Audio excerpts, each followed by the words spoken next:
Welcome all to NFL Pub Hub Playoff Edition. It is great to see all of you. This show is probably the best work I've ever been a part of in my 5 years in the industry. Last week's group went 34 and 25 plus 12.23 units. That's last week's group. This group of cappers in front of you today, Bobano, Brizzy, Loshak, Birdie, Ragu, Spenny, and C-Mac have gone a combined 268 wins and 195 losses this season on the show, plus 70.11 units. And every single capper on this show is in the black on official picks given out here, given out at the line that's available while they're on.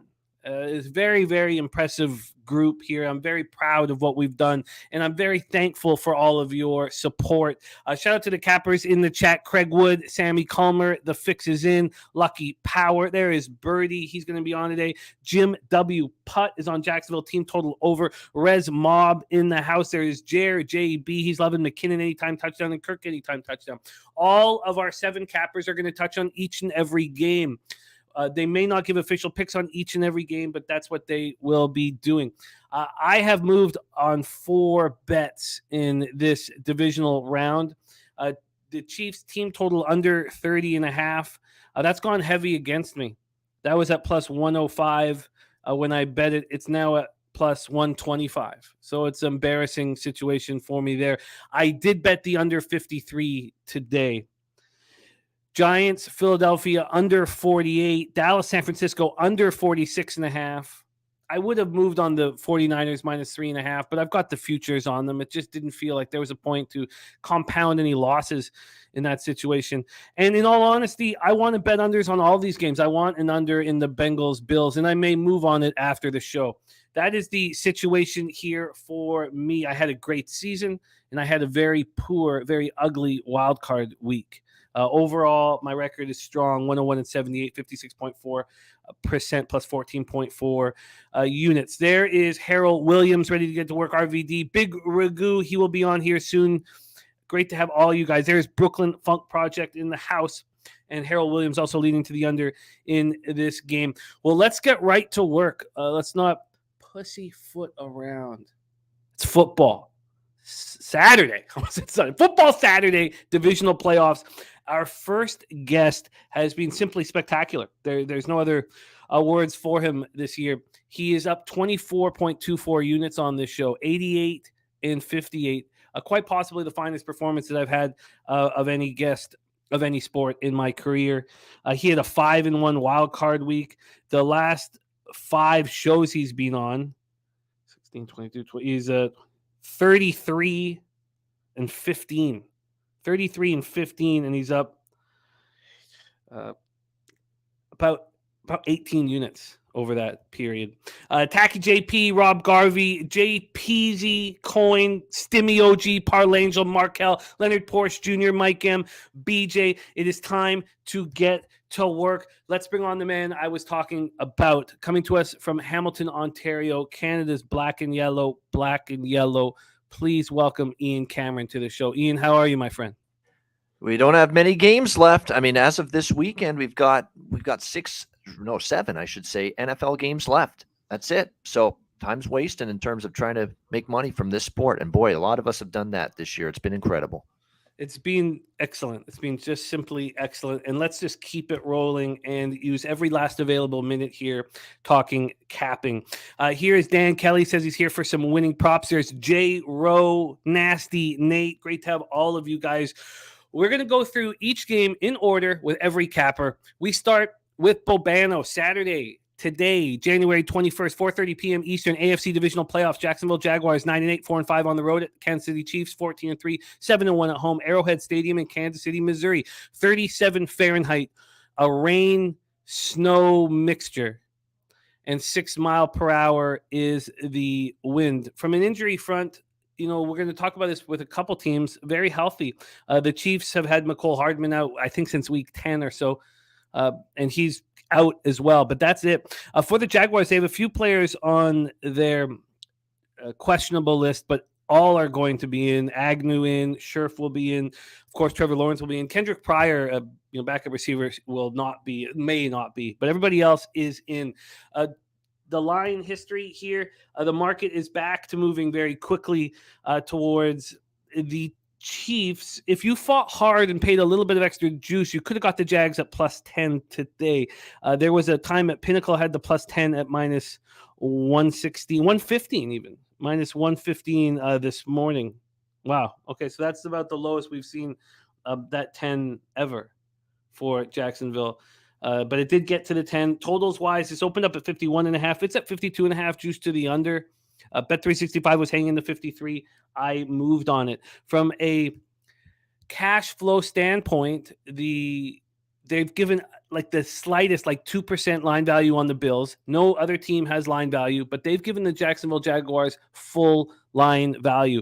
53% of the tickets, 62% of the cash on the Jaguars, 47% of the tickets, and 82% of the cash on the under. Quickly, Jags have won 6 straight. They've covered the spread in 5 of those. Trevor Lawrence has never lost on a Saturday. The Jags became a pretty complete team by the end of the year, 8th in NFL, averaging 4.8 yards per carry, 9th in defensive DVOA. Their pass rush became very strong. Allen, Ardenkey, Trayvon Walker. Then Tyson Campbell emerged as a shutdown defensive back. Over the past 3 games, they're holding teams to 4.4 yards per play. That's 3rd best in the NFL. And we've seen these teams play back in Week 10. Kansas City closed as 9.5-point favorites and completely dominated with their pass rush. Chris Jones was highly effective. They had no answer for him. Scherf could do nothing in return. Now Jawan Taylor's out, so Walker Little, who has a terrible Pro Football Focus grades, is going to have to do big things. 7 different defenders registered at least 3.5 sacks for these Chiefs. And we know what Mahomes has done in the divisional round. He's been simply spectacular in his career. 9 touchdowns, no interceptions, 308 yards a game. Let's get to work. Our leader in NFL Pub Hub, Bobano, here right now. Take it away. What are your plans to get paid here in Jacksonville, Kansas City? Yeah, this is there's only one game that I don't have an official play on for this show, and that's the Bengals and Bills game. I am not involved in that one pregame, but every other game I've got a play on this, and I'm on Jacksonville here, plus 10, minus 122 at Pinnacle. We'll lay an extra little price to get the 10. The 10's important. It's a key number. Doug Peterson, 6-0 ATS as a playoff underdog. This goes back to his time in Philadelphia, where we know the magic they had with Nick Foles and him a few years ago. There's just something about him at playoff time in terms of, and look, last week they didn't come out ready, and you could say, well, you didn't have them ready last week. They were down 27-0, and there was some truth to that. But the fact is, they also came back and they won that game, and you've got to credit, I think, the coaching a little bit more than anything. And I went back and looked. I wanted to see how the divisional round teams that have had the bye week have done, in terms of ATS. And we're talking really bad in terms of, the ATS track record of these teams with the bye week lately, and as the number 1 seed. And that has definitely had an issue here, with the point spread record of these teams. Kansas City, the concern here is they put together, I think, one of their more complete games of the season, that final game. I don't know if I've seen Kansas City play as well, both sides of the ball, same game as they did against Las Vegas, but I'm going to have to see it again here in the playoffs. What I like about taking a dog of this magnitude, plus 10 with Jacksonville, is even if they get off to a slow start, which is definitely well within the realm of possibility, they're on the road, they're at Arrowhead. I expect the Chiefs are going to be maybe able to feed off the crowd early in that game. Jacksonville will not ever get to give up in this game. We've seen it too many times this season. The track record of coming back, Baltimore, Dallas, the LA Chargers, all of these games they've been behind, and they've found ways to come back and win those games. They've been playing their best football down the stretch. These two teams played way back in early November. It was a 27-17 victory for Kansas City. They pretty much controlled that game start to finish, but it concerns me that they still only won that game by 10. They missed some opportunities in the red zone to really pull away, and they played Jacksonville at a time when the Jaguars didn't really solidify their receiving core like they did down the stretch before, Jones, Ingram, Christian Kirk coming from Arizona really entrenched themselves as the go-to guys for Trevor Lawrence in the offense. I mean, that was back when there was still a little bit of issues with where was the identity of the Jaguars offensively, especially at that time. Well, Now Kansas City's playing a different Jacksonville team, in my opinion. So I think when you look at this game, long-term track record too of Kansas City as favorites of more than a touchdown is brutal. Long-term, this year, last year, 2 years ago, go back and look. The log and the track record of the Chiefs as favorites of more than a touchdown, laying more than 7 is awful. So that's another thing that concerns me. If you actually look at some of these divisional round home games that the Chiefs have had, they haven't played 2 great halves of football. I know Reed off the bye, and people are saying that, but Reed was off the bye in a couple of these divisional round home games, and the Chiefs had awful starts, terrible first halves against Tennessee, against Houston, in some of these recent divisional round games. It's not like it's been lock, stock, and barrel. The Chiefs have played great football first 30 minutes of the game. So I think there's multiple pathways for Jacksonville to stay inside this number. Hell, they may be so competitive, they're in this number from start to finish. And even if Kansas City's up by 14 or 16 points later in the football game, all we see from Jacksonville is play right till the final whistle and the end of the fourth, see where you're at, especially in a win-or-go-home situation. I'd expect that to be more the case here. So Jacksonville may be in this game and threaten to win it from start to finish. And even if they do fall behind by double digits, the back door is wide open. And we've seen the Chiefs give up plenty of backdoor touchdowns to opponents late in games. So I like Jacksonville here at a big number now at 10.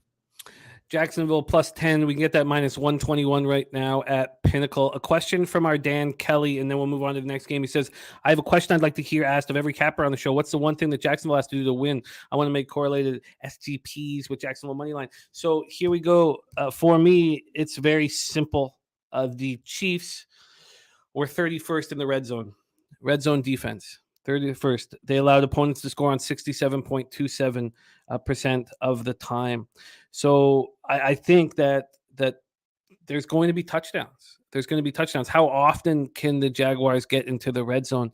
But I believe that the passing touchdowns for Trevor Lawrence, maybe an over 1.5 would be something that I would think of here. What do you think, Bobano? What's a correlated spot with your money line play for Jacksonville? Yeah, I mean, I think when you look at this, I bet over at a better number than this. I mean, I'm on. I think in terms of the total here, it's gone up since I last locked it in earlier this week. But yeah, I mean, I was able to get 51.5 with the total earlier this week. Yeah, it was 51.5. I think it was back in Tuesday or Wednesday, and I saw 51.5 at a couple books. I'm like, I don't know if it's going to get any better than this, so I locked it in there. But it's above 52, and I don't like it as much, and I like the side more anyway. So, we've got ourselves. This is, I think, a tougher round. I'm tightening the belt a little bit. We're just not betting willy-nilly and firing away official plays left and right, especially now we've got, a lead in the terms of the show this year. So I'm being a little more conservative, and I haven't been very conservative much at all on this show this year, but this week I am, and I'm just sticking with the plus the points. I think the key for Jacksonville is they've got to force turnovers. Trayvon Walker, this rookie, has got to play like the number 1 overall pick. He's got to help that pass rush. Josh Allen's a good pass rusher for Jacksonville as well. But those two have got to make a difference in this game and make an impact. They've got to hold touchdowns or hold Kansas City to field goals, not touchdowns in the red zone. If they do those things, and if Trevor Lawrence takes care of the football, something he obviously didn't do in the first half last week, if he corrects those mistakes, he's got a coach that can coach him to correct those issues, in my opinion, with Peterson. Those 3 things happen. The pass rush is there, red zone timely defense, and Trevor Lawrence protects the football. Jacksonville's live. Let's move on, Bobano. We've got to keep this a little tighter, but that was a very fun breakdown. Next up for us, 8:15 p.m. Eastern, NFC Divisional Playoffs. I'd like to give a big shout out to Nathan Baer. He had a 35-1 and a 55-1 parlays with this show last week. I love hearing that, Nathan. Lincoln Financial Field in Philadelphia, Pennsylvania. I'm on the under 48 in this one. 38 Fahrenheit, cloudy, 3 miles per hour. Aziz Ojulari is going to try to play. Avonte Maddox is out. Look, Giants 14-4 against the spread on the season. There's 2 things here for my under, and one is that I do not believe what we saw from the offense against Minnesota. Minnesota is the worst defensive team all season long. Daniel Jones was simply spectacular. So let's see him do it outdoors against this Eagles pass rush.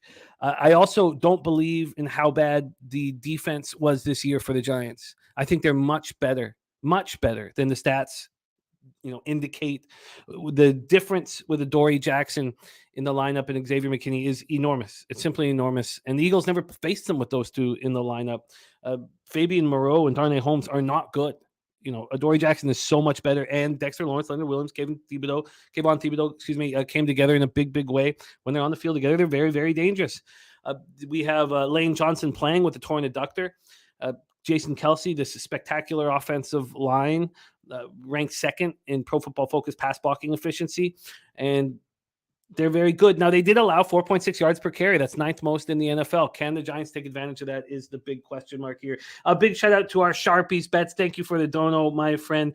Let's just quickly look at line history and hand it over to our guy Bobano. This opened up with the Giants +7 juiced. It's now at 8 at -105. The total opened up at 47.5. It's now at 48, and it's juiced to the under at -110. We take a look at the cash flow here. We have 308,885 tickets in. 57% of the tickets, 62% of the cash is on the Giants. 64% of the tickets and 67% of the cash is on the over. That number's come way down. Even as of yesterday morning, that was 76% of the tickets and 74% of the cash. So there are people betting the under now. Take it away, Bobano. Floor is yours, Giants, Eagles. Yeah, 2 plays. I'm on, of course, I'm fan club member of the Giants. I'm on the Giants here. Yes, indeed.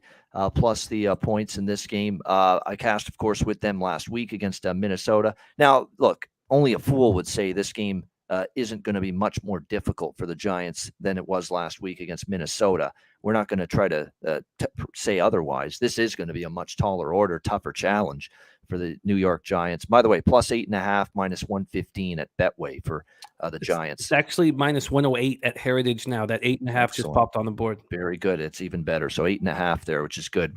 Means if it's a 1-score game and a 2-point converted touchdown 1-score game, we still cash at 8. So that's significant. They've been 7-1 ATS on the road, by the way, the New York Giants. I mean, away from home, they've been very good in terms of covering numbers. The way I see this game is the Giants played an outstanding game, albeit against a flawed team. Like I say, the Eagles are just so much better in the trenches here. Offense, defensive lines are better. Secondary is better. I think probably quarterback play is better, assuming Jalen Hurts is 100%. And that's another factor in why I like the Giants a little bit. Jalen Hurts, how healthy is he? He hasn't played in a while. And the Eagles as a team, they have not played really down an intense football game with all hands on deck since when? Chicago? December the 18th? That's how long ago it probably was. Over a month ago. The Dallas game that they lost to the Cowboys, they pretty much already is fait accompli that they were going to be the number 1 seed. And Gardner Minshew was in that game. They still had all the other starters, but Gardner Minshew was out.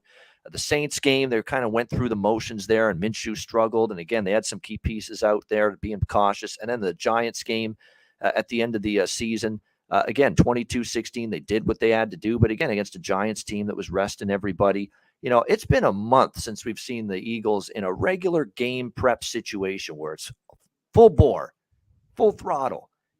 Everything on the line, huge game, important game, all hands on deck. We haven't seen that kind of intense spot from the Eagles in over a month. It worries me when you've been gone this long without playing such a massive, important game, and that's what we've got here. And you got a Giants team that seems to be well prepared. Daniel Jones has eradicated the turnovers and the mistakes. And if he does that here, he's got to play clean football to give them a chance. If he does that, he will. I think the Giants hang around in this game. Defense is concerning a little bit because I think that's still an area in the secondary in particular. They can get, they're vulnerable there a little bit, the Giants, although they're better with Jackson, as you mentioned back. I think the D-line is very good for the Giants. They keep playing better. And how healthy is Lane Johnson? He's a tough son of a gun. He's an outstanding lineman, one of the best, but he's probably going to be playing at less than 100% here in this game. I think the Giants have enough in them to make this a competitive game here, getting 8.5 against the Eagles. And again, they fall into that long-term subset where I believe the divisional round teams off a bye week are something like 13-30 against the spread in the last 43. I mean, it's bad. It's really, really bad for these teams, especially laying points in this kind of situation. So I like the Giants here. And I'm also going to add a prop, Jimmy, as an official play. I don't do many props, but this one makes total sense to me. And this could cash even if the Giants get blown out in this game. It's Daniel Jones over 42.5 rushing yards. Daniel Jones over 42.5 rushing yards. Let me just get the price and the number. Over 42.5 plus 104 is available with that at Cool Bet right now. Over 42.5 rushing yards, Daniel Jones plus 104. The way I see it is he will be pressured more by the Eagles than he was against the Vikings. Now, I think they designed quarterback runs into the scheme against Minnesota. Maybe that's not the case as much here against the Eagles, but he may have to run anyway because that defensive front for Philly is solid. I think they're going to be able to get some pressure on that Giants O-line, and it's going to force Daniel Jones to have to run with the football. Even if it's not as much in the game plan as it was last week for him to run the ball. So I think either way, he gets up and over that number. And as we've shown, his legs are a difference maker, and he is not one to take contact and go down easily. Like he was running over defenders and tacklers. So to get those extra few yards with each carry. So I like Jones over 42.5 rushing yards as well. The Eagles have allowed the fourth most rushing yards to quarterbacks this season. Now, they held Jones to 26 rushing yards in week 14, but I do think the blowout played a huge role in keeping that number down. Why risk yourself in a meaningless game? In this point, if they're down 30-7, he's going to be risking himself to get his team back in the game. Anything that should do get back in it, right? Yep. There you go. Bobano on Jones over 42.5 rush yards at plus 104, and he's on the Giants plus 8.5 minus 108. Let's move on to Sunday games here. This one will be hosted by our Connor Mack on a live bet stream right here on Pub Sports Radio. AFC Divisional Playoff, Cincinnati Bengals, Buffalo Bills, Highmark Stadium, Orchard Park, New York, 35 Fahrenheit snow, 5 miles per hour. Everybody talking about the 3 offensive linemen out for the Bengals. Williams week to week, but Kappa, what a huge loss week to week as well. Both will be unavailable. We know Lyle Collins is done for the year. So they're going to start Jackson Carman. Hakeem Adeniji has been pretty good. They had high hopes for Jackson Carman. This is a second-round draft pick who's not being good and not earned a spot on the team. And then Max Sharping will start for Kappa. So Adeniji's in for Lyle Collins, Sharping's in for Kappa, and Jackson Carman is in for Williams. Jordan Poyer was not listed on the injury report, full participant right now. So the Bills are quite healthy. Jordan Phillips and Daquan Jones are questionable. So Bengals 12-3 against the spread over their past 15 games, 7-1 against the spread over the last 8 road games. Have a very difficult time rushing the ball these days. 73.5 rushing yards per game. That was second worst in the NFL. If you're judging this game simply by statistics, well, the Bills are a much better team. It's crazy how much things have changed in 2 weeks, but that has happened. Offensively, the Bengals are 5.4 yards per play, 14th in the NFL. You know, they allow the same amount, 5.4 yards per play. That's 17th in the NFL defensively. They've allowed a third down conversion rate of 41.6. That's 5th worst in the NFL. And in the fourth quarter, the last 4 weeks, they allowed a conversion rate of 61.5%. My Bengals futures are in peril here. Bills have committed 6 turnovers in the red zone. They've looked vulnerable there, but where else do they look vulnerable? Second in the league in yards per play, lead the NFL in third down conversion rate. They're 6th in total defense, 7th ranked defense in third down efficiency. Where are the holes? They're hard to find, and it's so funny how things have changed so drastically. And I'm very interested in the under. I haven't moved on this game. Buffalo opening up at -4. They're now -6. That -6 is at even money. The +6 is juiced. Totals-wise, it's opened up at 50. It's now at 49, juiced to the under. And cash flow-wise, 32% of the tickets and 48% of the cash is on Buffalo. We're starting to see some more cash come in on the Bengals. The Bills had, over 60% of the cash, but around 30% of the tickets for most of the week. And then we have 67% of the tickets and 81% of the cash on the over. And that's kept me off the over. But I don't know how the Bengals put up points without their offensive line. Take it away, Bobano. Floor is yours. That's my thought too. But at the same time, I'm telling you, this number looks high. This looks like there's value on Cincy. And I lean Cincinnati, but I can't get over the offensive line woes and the issues and 3 starters being down. Jonah Williams, the left tackle, the right guard, Kappa, and of course, Lyle Collins. Don't forget about him, the right tackle. He's been out for weeks now with that torn ACL. He ain't coming back. That's 3 starters down. At the same point in time, do the Bills have the pass rush to consistently take advantage of that? I mean, without Von Miller. I mean, the pass rush, they're only middle of the pack in pressure rate as a defensive line in Buffalo, I should say, in this season. So that's the thing. I mean, are they going to be able to pressure like Baltimore did? Because Baltimore, once Williams went out last week in that game against the Ravens, they sacked Burrow 4 times, and the offense stopped. It didn't work once Williams went out of the game last week for the Bengals. Buffalo, I don't know if they have that same level of pass rush. Keep in mind, Baltimore got Roquan Smith. That helped that pass rush a bit. Buffalo without Von Miller, I mean, Rousseau, sometimes you get a little from him. Ed Oliver, a little from him. Epinesa, a little bit from him. But it's not consistent. It's not down to down that they're constantly getting in on the quarterback. And keep in mind, too, Cincinnati, even with 3 O-line starters out, that was a horseshit offensive line they had last year. All they did was get to the Super Bowl. And Joe Burrow made the best of it and made the best of a tough situation. And if anyone can adapt to this kind of scenario, it's him. So I think this game confounds me. This is why this is the one game on the card that I'm passing on for an official play, because I could see over, I could see under, I could see Bills, I could see Bengals. But value-wise, I do lean Bengals a little bit, but the O-line concerns are going to keep this from making an official status. I can understand the concern. I'm extremely concerned with my futures. If I had to bet them now, I would have got better lines than when I got them, which is shocking. But I get it with the 3 offensive linemen now. I'm very excited to watch the game. CMAC will be hosting it. Let's talk about the final game here for our divisional playoffs. NFC action. Dallas Cowboys 12-5, 4-4 at 49ers, 13-4, 8-1 at home. We're at Levi Stadium in Santa Clara, California. 56 Fahrenheit and sunny, but windy, 16 miles per hour. Jason Peters won't be playing this week. Tyler Smith is expected to go back to left tackle. Connor McGovern will go to left guard. So that's the situation. Tyron Smith will play right tackle, and Curse, who's on the questionable list, J-Ron Curse says he will 100% playing. So the Cowboys are on short rest. I mean, that's the biggest story. Short rest in their 4th straight road game. NFL teams that have had 5 days rest are 9-24 against opponents that have had the week off. Dak played turnover-free football. When he does that, this is a very dangerous football team. They are 6-0 when they don't throw an interception this year. They're not running the ball. You know, I point to when Terrence Steele got hurt, but there's a lot of different ways to point to why they're not running it. 3 yards per carry last 4 weeks of the season. That's tied for 3rd worst in the NFL. And they struggled to stop the run this year. They're 17th in the league in opponents' yards per carry. I'm on the under 46.5. The Cowboys' defense is 2nd in defensive DVOA. 49ers is 1st in defensive DVOA. 49ers are 6-0 against the spread in their last 6 home games, 8-0 against the spread in their last 8 games against NFC opponents. And there's no holes on this team except maybe a little bit with their secondary. They're 11th in the NFL in opponents' yards per pass attempt.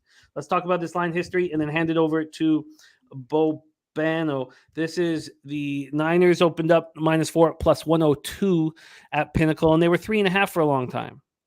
They're back at 4 at a pick'em. From a totals perspective, it opened up at 46 and is now up to 47, which does concern me, as I'm on the under 46.5. Still, the big bets have been coming in on the Cowboys. 46% of the tickets, 76% of the cash on the Cowboys. And the big bets have been coming in on the under. 16% of the tickets and 86% of the cash. Take it away, Bobano. Your last game on the board. And we got to keep it a little tight. Cowboys-Niners. Yeah, I'll be very quick. San Francisco, I'm on them minus the 4. I think 4. Actually, you know, there's -3.5s in a couple spots. Believe it or not, -114 at FanDuel with -3.5 on the Niners. We'll go with that. And I'm against you with this total. I'm cooling it on the overs, you know, this week compared to last. I mean, I love the overs last week. I'm cooling it, but this is the one over I really like. Dallas and San Francisco over 46.5, -106 at Proline Plus. We'll go with that. Cowboys and Niners over. For a San Francisco team that's getting into the 30s and 40s routinely, Brock Purdy's been excellent, and this total just seems light because I don't see San Francisco scoring less than 31, 34, 35 in this game. I'm not buying Dallas's defense after the Tampa performance. I think Tampa was just a disaster. Brady struggled. The offensive line was bad, and San Francisco's is a lot better. It's a lot more weapons for San Francisco. It's a better offensive mind in San Francisco than Tampa. It's also a Tampa team that play calling had issues. You go from the play calling of Leftwich to the play calling of Shanahan and his crew, you can't even compare it. It's night and day. I think this is definitely going to be a different challenge for Dallas. I think it's a defense too. You know, when you talk about how well they played, you got to try to regather that stamina too. You're going from a Monday night game to a Sunday game, a East Coast to West Coast travel spot that's negative in my opinion here for the Cowboys as well. I just think San Francisco is just so much better than Tampa that I have to, until I will change my mind on Dallas, and I will be happily change my mind on Dallas if they go to San Francisco and win this game, because that to me will prove something. beating a Tampa Bay team that's been flawed and played in one of the worst divisions you'll ever see in the NFL this season. The NFC South was a disgrace this year. Let's keep that in mind. That doesn't do anything for me, that win. Not a thing. So I'm going to want to see if they can beat someone really good. And I still have my doubts about this Dallas team. I have my doubts about their defense holding up against the Niners. I have their doubts about their O-line containing Nick Bosa. You just mentioned all the changes. This guy going to left tackle, that guy going to right guard, that guy going to left guard. I mean, that's not good when you're facing Nick Bosa and a very good pass rush on a short week. That's not a good situation for Dallas. So I think the Niners are cheap here, -3.5. And I like over because I think the Niners are going to do what they do. They get into the 30s. They get off to hot starts offensively. I'm not making these plays official because I don't want to miss out betting them last week on the show or making them official plays, then bet them this week and they lose. But I also like the over 6.5 first quarter team total for the Niners and the over 13.5 first half team total for the Niners. We know their hot starts. We know their scripted plays and their offense is always coming out hot right out of the gate. So I like those team totals as well. But the official plays will be San Francisco -3.5 and over 46.5 -106. I love it, Bobano. And my thoughts on this Cowboys defense is how different they are with Leighton Vander Esch in the lineup, because then Micah he's actually played good, and I thought he was a bum for a period of time there. He's actually played well lately. He's been excellent this year, but it's what he allows the rest of the defense to do. Yep. You're not asking Barr to do too much. When you ask Barr to do too much, this is an aging defensive player that is not what he once was, and you allow Micah Parsons to focus on the pass rush. It's just huge having Leighton Vander Esch in, I believe. And I believe they're so much better with him in. And they're a good defense. And I believe their defensive numbers when he's in the lineup. I don't when he's not in the lineup. But Dangerous going heads up with Bobano here. Let's review Bobano's action. He's on the over 46.5 in Dallas, San Francisco. 49ers -3.5. He is on the... Let me get up here. Sorry. The Daniel Jones over 42.5, rush yards +104, Giants +8.5, -108. He is on the Jaguars +10 at -121, and he's been simply spectacular here on the show all season long. Bobano, thank you for taking the time to let us know your angles and how you're going to make money. You've been spectacular all season long. Keep it up, my friend. Get that cash. Follow Bobano on Twitter and check out all of his shows that he has here on our channel because he's a hell of a capper. Any last words for the capper supporting the show? No, just a great season it's been. Hopefully we have a great divisional round as well. Same with everybody that are coming on the show as guests. Everybody in the chat, good luck. Enjoy the weekend. Make some money. And good luck to everyone. Enjoy the games. There he is, Bobano. Your next guest, we go from Hamilton to South Jersey. He's coming off the finest performance that any capper has had in the entire 18 weeks of this show. We did miss 1 week over because it landed on Christmas Day. He had the finest performance. Last week, he went 10 wins and 2 losses plus 9.75 units. In a very important week, he stepped up. He's now 36-22 plus 15.36 units on the season, and he is another hell of a capper we have joining us. Please welcome to the show, South Jersey in the house, Billy Brisbane. Brizzy, how are you, my man? Doing good, man. Different setup vibes today, Yeah, I see that. I'm right next to a fish tank, so you're going to hear this fish tank probably. Okay, well, let's just focus on the winners. That's all we need to hear. So our cappers in the chat have heard the line history and everything, the injuries and everything. So now it's just listening to our cappers deliver the goods. Jacksonville Jaguars, Kansas City Chiefs at Arrowhead, 37 Fahrenheit, rain, snow, mixture, 6 miles per hour. Take it away, Brizzy. How you getting paid? First game here, we're going to be looking at the Jaguars side of the ball. We're going to go Travis Etienne over 18.5 receiving yards, -110. He played 85% of the passing snaps last week. KC 28th in DVOA on passes to the running back position. And the coaching staff has shown a supreme trust for Etienne as a bell cow back. Feels like they're really letting off the reins and letting him be a full-time every down back. So if the Jaguars are going to be down this game, I think we get some Jaguar props in this one. And that goes into my next prop here. Christian Kirk over 65.5 receiving yards, -110. Chiefs suck against slot wide receivers. They allowed 74 receiving yards per game to slot wide receivers this year. And with Jacksonville being such big underdogs, man, it should be a positive game script for Kirk. I also like his anytime touchdown plus 200. That's going to be on the card. Chiefs 31st in touchdowns allowed to the slot wide receiver position. They gave up 20 touchdowns to wide receivers overall this season, which ranked 30th in the NFL. So I like the Christian Kirk anytime touchdown. And then on the Chiefs side of the ball, only two props here. Ladarius Sneed over 5.5 tackles and assists minus 130. We're back to the defensive player props, man. He's hit this last 13 out of 17 games, and should be on the field a lot. In their matchup earlier this season, he had 6 tackles against him, and the Jaguars threw against him 8 times. So they're not afraid to throw the ball against Sneed. And Sneed's not that good at covering because on those 8 targets, he allowed 8 catches. So the Jags have allowed cornerbacks to record 6+ tackles in 9 out of their last 14 games. So I like the Ladarius Sneed over 5.5 tackles and assists. And then Juju Smith-Schuster over 54.5 receiving yards. Jacksonville's 6th most zone defense. Smith-Schuster averages 2.4 yards per route run versus zone, which ranks 12th out of 93 qualifying wide receivers. So like Juju Smith-Schuster over 54.5 receiving yards. What was the juice on the Juju receiving yards? Minus 110. Minus 110. What was it? It was Christian Kirk over 64.5 receiving yards? 65. 65.5 receiving yards. And what was the juice on that one? Minus 110. Minus 110. The ETN prop works a lot. We have Dan Kelly asking what props he can have that kind of correlate with the Jaguars taking care of business here. The ETN props, I had the great Nutflush Allen talk to me about how the key for Peterson has to be to keep Mahomes off the field. And how do you do that? You use ETN as a bell cow and keep him, whether you're passing the ball or running the ball, keep him, get that clock ticking. The Kirk move, I do think that some of the stats are skewed, and I'm trying to make money off the stats being skewed. I do think that everything changed when Spagnuolo moved Trent McDuffie into the slot. So once he did that, then it was more, then they started being better. He's going to be on Christian Kirk here, but they're 31st in red zone defense. We've already talked about that. So I completely get the idea of, using the receivers to get in the end zone for the Jags. So Etienne over 18.5 receiving yards, minus 110. Kirk over 65.5 receiving yards, minus 110.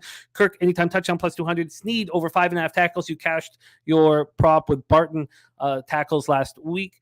And Juju Smith over 54.5 receiving yards, minus 110. Next up for Brizzy, we move on to the night game this evening. NFC Divisional Playoffs, Giants, Eagles, Lincoln Financial Field. We see the market moving towards the Philadelphia Eagles. We saw our first 8.5 just came out at Heritage, so we'll see if other books. I'm on the under 48, but I think that what we saw from the Giants offense was a mirage, personally. The Vikings are trash. The Vikings are trash, yeah. The Vikings are trash. But I also think the Giants' defense is much better than the stats show. So now I do not want to. I'm not on the Giants at this price, but there's just the Giants haven't won in Philadelphia. They're 0-9 straight up in ATS in Philadelphia, and they have not won a game in Philadelphia since 2013, since the Chip Kelly era. Dude's a fucking college coach, man. Giants are not coming in here and beating the Eagles. I don't see it. I hear you. Harold Williams says now 7.5 at FanDuel. I can't wait to watch this football game. How are you getting paid here, Giants Eagles? Saquon Barkley over 28.5 receiving yards, minus 110. 95% of the routes ran last week, and Eagles 24th in DVOA on passes to the running back position. I think Saquons could get that in one play. So 28.5 receiving yards for Saquon Barkley. And then I think we just got to rock it, man. We just got to, if it's cashing, you just got to roll with it here. Isaiah Hodgins, anytime touchdown, plus 230. 5 touchdowns in his last 6 games. All the touchdowns scored in the red zone. If the Giants score passing touchdowns in this game, it's probably going to be Isaiah Hodgins as a passing touchdown. So I like Isaiah Hodgins anytime touchdown plus 230. That's way too high. I would probably line that at like 130 to 150. But I mean, what more does the guy got to do, man? He has 5 touchdowns in the last 6 games played. Yeah, he's being phenomenal. Last prop, this one I would probably put. This is the one I was joking earlier with my friends about. It was like I put my life savings. Dallas Goedert scores a fucking touchdown today, plus 210. We attacked the spot last week, and we cast so easily, and we got to go back there again. I mean, did you not see what Hawkinson did last week? I mean, we told you what the stats were. The Giants have allowed second most touchdowns to the tight end position, 10th most receptions, 11th most receiving yards to the tight end position. Dallas Goedert's going to score a touchdown today, plus 210. You got That's it. probably the best bet of the weekend. Good looks. Goddard anytime touchdown plus 210. Hodgins anytime touchdown. We see the market trying to slowly correct themselves on Hodgins. They just can't go fast enough. Barkley over 28.5 receiving yards at minus 110. Brizzy coming off a 10-2 week last week, plus 9.75 units. Simply the finest performance that we've had all season long. Next up for Brizzy, Sunday action, AFC Divisional Playoffs, Cincinnati Bengals at Buffalo Bills, Highmark Stadium, Orchard Park, New York. We're getting conflicting information on the snow. Jim Putt says it just 1 or 2 inches. I've got that the snow will just get stronger and stronger throughout the game. But we'll see. Take it away for us. How are you getting paid in Bengals Bills? This might be one of those games I'll probably have to late add some props. I don't want to get too involved in the narratives and the props for this one. There's only one prop that I like in this game pre-flop is Josh Allen over 47.5 rushing yards, minus 110. He's had 54 or more rushing yards in 5 out of his last 7 career playoff games. So Josh Allen's always running those legs. If it's snowing, I like it even more. And I honestly, I wanted to bet Devin Singletary's under, but that line's moved so much. But I mean, I think it all correlates. We talked about Jared Cook was going to take over that lead role last week, and he absolutely looked amazing, phenomenal out there. And the coaching staff let him get the run that he absolutely deserves.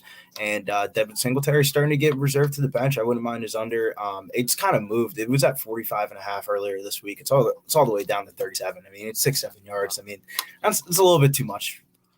Agreed. But Allen over 47.5 rush yards at minus 110 for Brizzy. Sharpie, thank you for the dono. You are a good man. And he says Cook rush attempt still at 8.5. So he says, I do like it. Smash it. Let's move on to the final spot on the board here for Brizzy. NFC Divisional Playoffs, Cowboys, 49ers. We're going to be live for both of these games on Sunday. Take it away, Brizzy. How you getting paid in Cowboys Niners?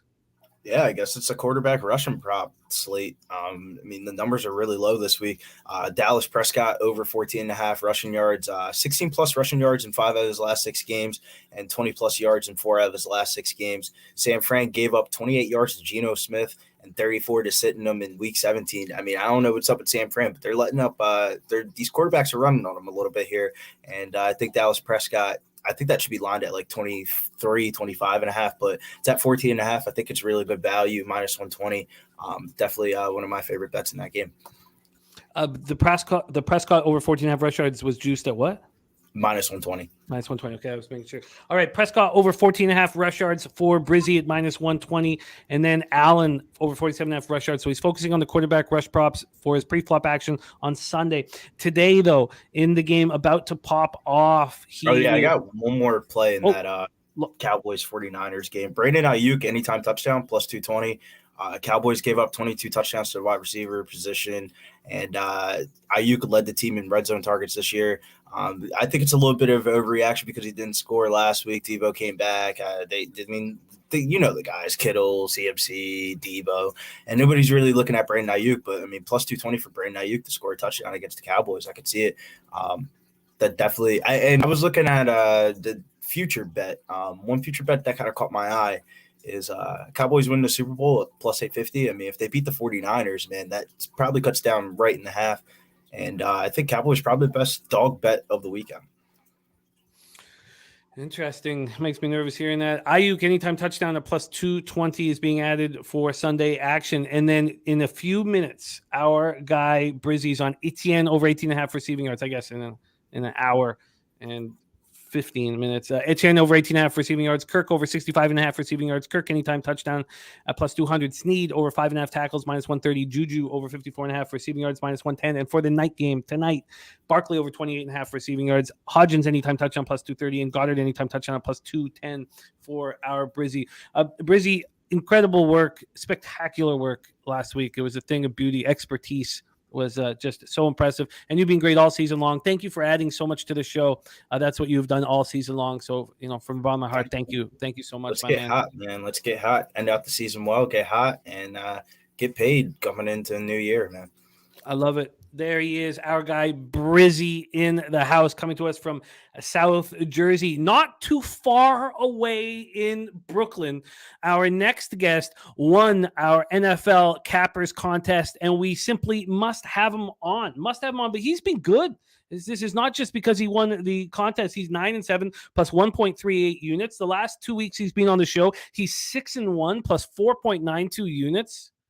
And these are big games. So let's bring in a big time capper. Let's bring in our man, Pistol Pete Loshak. Peter, how are you, my friend? I'm doing okay, but I'm half distracted because I really want to hit Monmouth in the Monmouth-Hampton halftime line that's coming up in about a minute or two. So I might have to do that in the middle of our stream, if that's okay. If you don't mind, Jim the Bag. If anyone wants to tail at your own risk, but I think I'm going to be pounding Monmouth halftime, or do it live against Hampton coming up in about 30 seconds or so. That's how I'm doing, Jimmy the Bag. You asked, you got an answer. We had a tight window to fit Peter Loshak in because he focuses his attention on halftime moves in college basketball. So thank you for making time with us. If you need to take a second to bring in the Monmouth action, feel free to hammer away. But let's get to work here. AFC Divisional playoffs in an hour and 14 minutes. Jaguars, Chiefs, Arrowhead Stadium.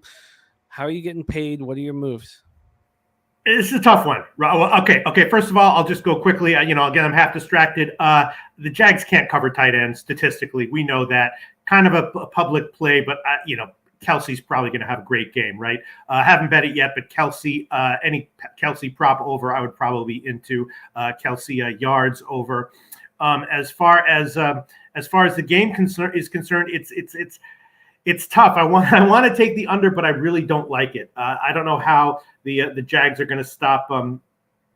Are going to be able to stop Mahomes. To stop KC, you need speed rushers, and you need someone to cover Kelsey. And I just don't think they have that. I don't like their. I don't think they have the defensive schemes to stop Mahomes. So I didn't bet the under at all. And I know a lot of people are like. I mean, the Jags are tough though because Lawrence is the real deal. I think at the beginning of the season, I mentioned that. I said that, with the new coach, it'd be a completely different situation for him. And it was. I mean, he's the real deal. I don't care what stats you have or who's on the field.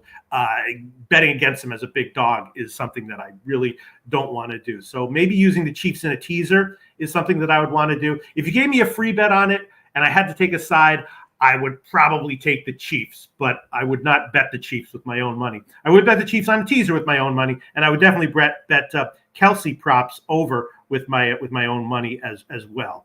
And I would also bet here's another prop if you want. Christian Kirk over 5.5 receptions. I think that's pretty good. KC does not have good stats against slot receivers. If they get down, we know what they're going to do. The Jags are going to pass and probably be pretty effective with it. And I think that's a decent prop as well. Christian Kirk over 5.5 receptions. There you go, Jim. Did you? Those are interesting looks, Kelsey. Yeah. You had the Kirk correlates with our man Brizzy, who was just on. Are any of these spots that you want to make official here for record keeping? You can throw the Christian Kirk over as an official play, sure. Okay, Kirk over 5.5 receptions. And what's the juice on that? I don't know. I have no idea. I just know that that's the line. And I didn't bet it, but we can make it official. Okay, can somebody in the chat get me the Kirk over 5.5 receptions? I'll look as well. Yeah. Did you get your Monmouth in, or can we move on to the next game? Oh, shit. I totally forgot about that. Let me get it in. Let me see if we're checking the lines up. If the line's up.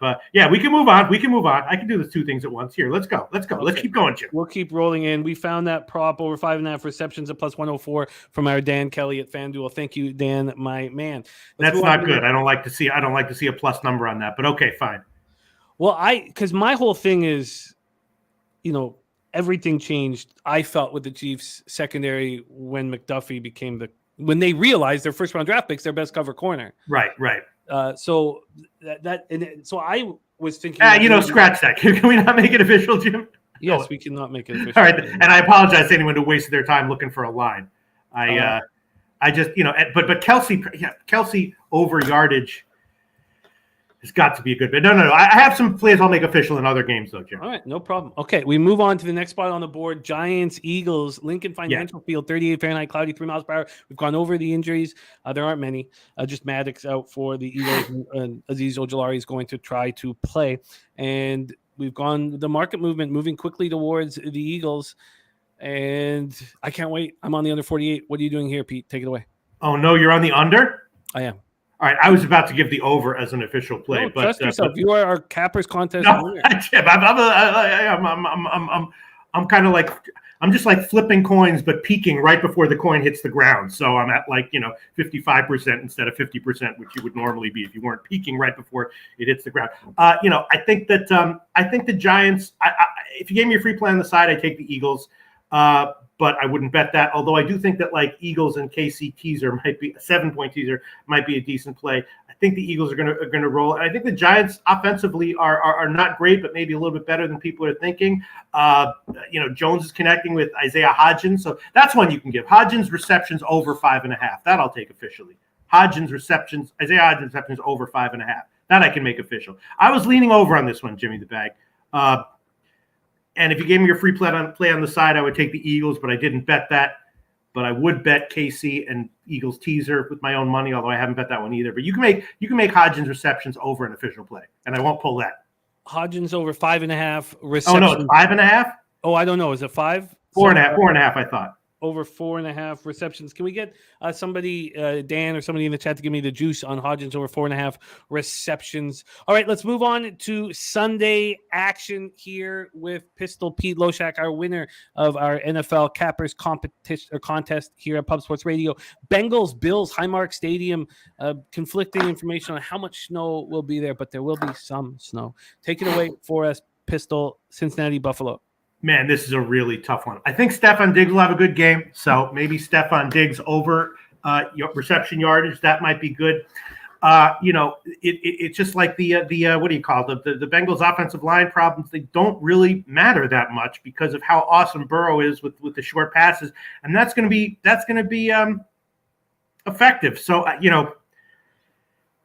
think statistically, the line is too high, but based on non-statistical reasons, I think the Bills would be a good bet. And if you gave me a free play on this one, I would take the Bills.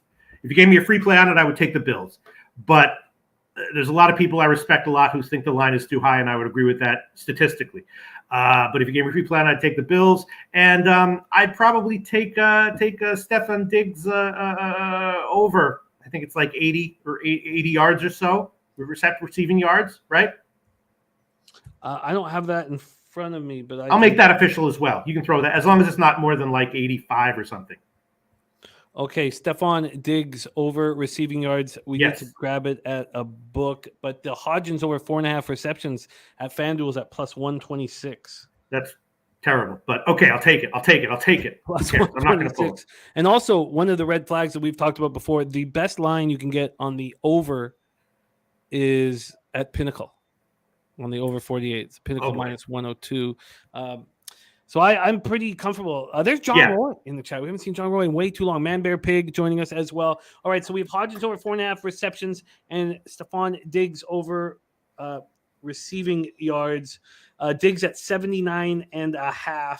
Spenny finding receiving yards at minus 110. Okay.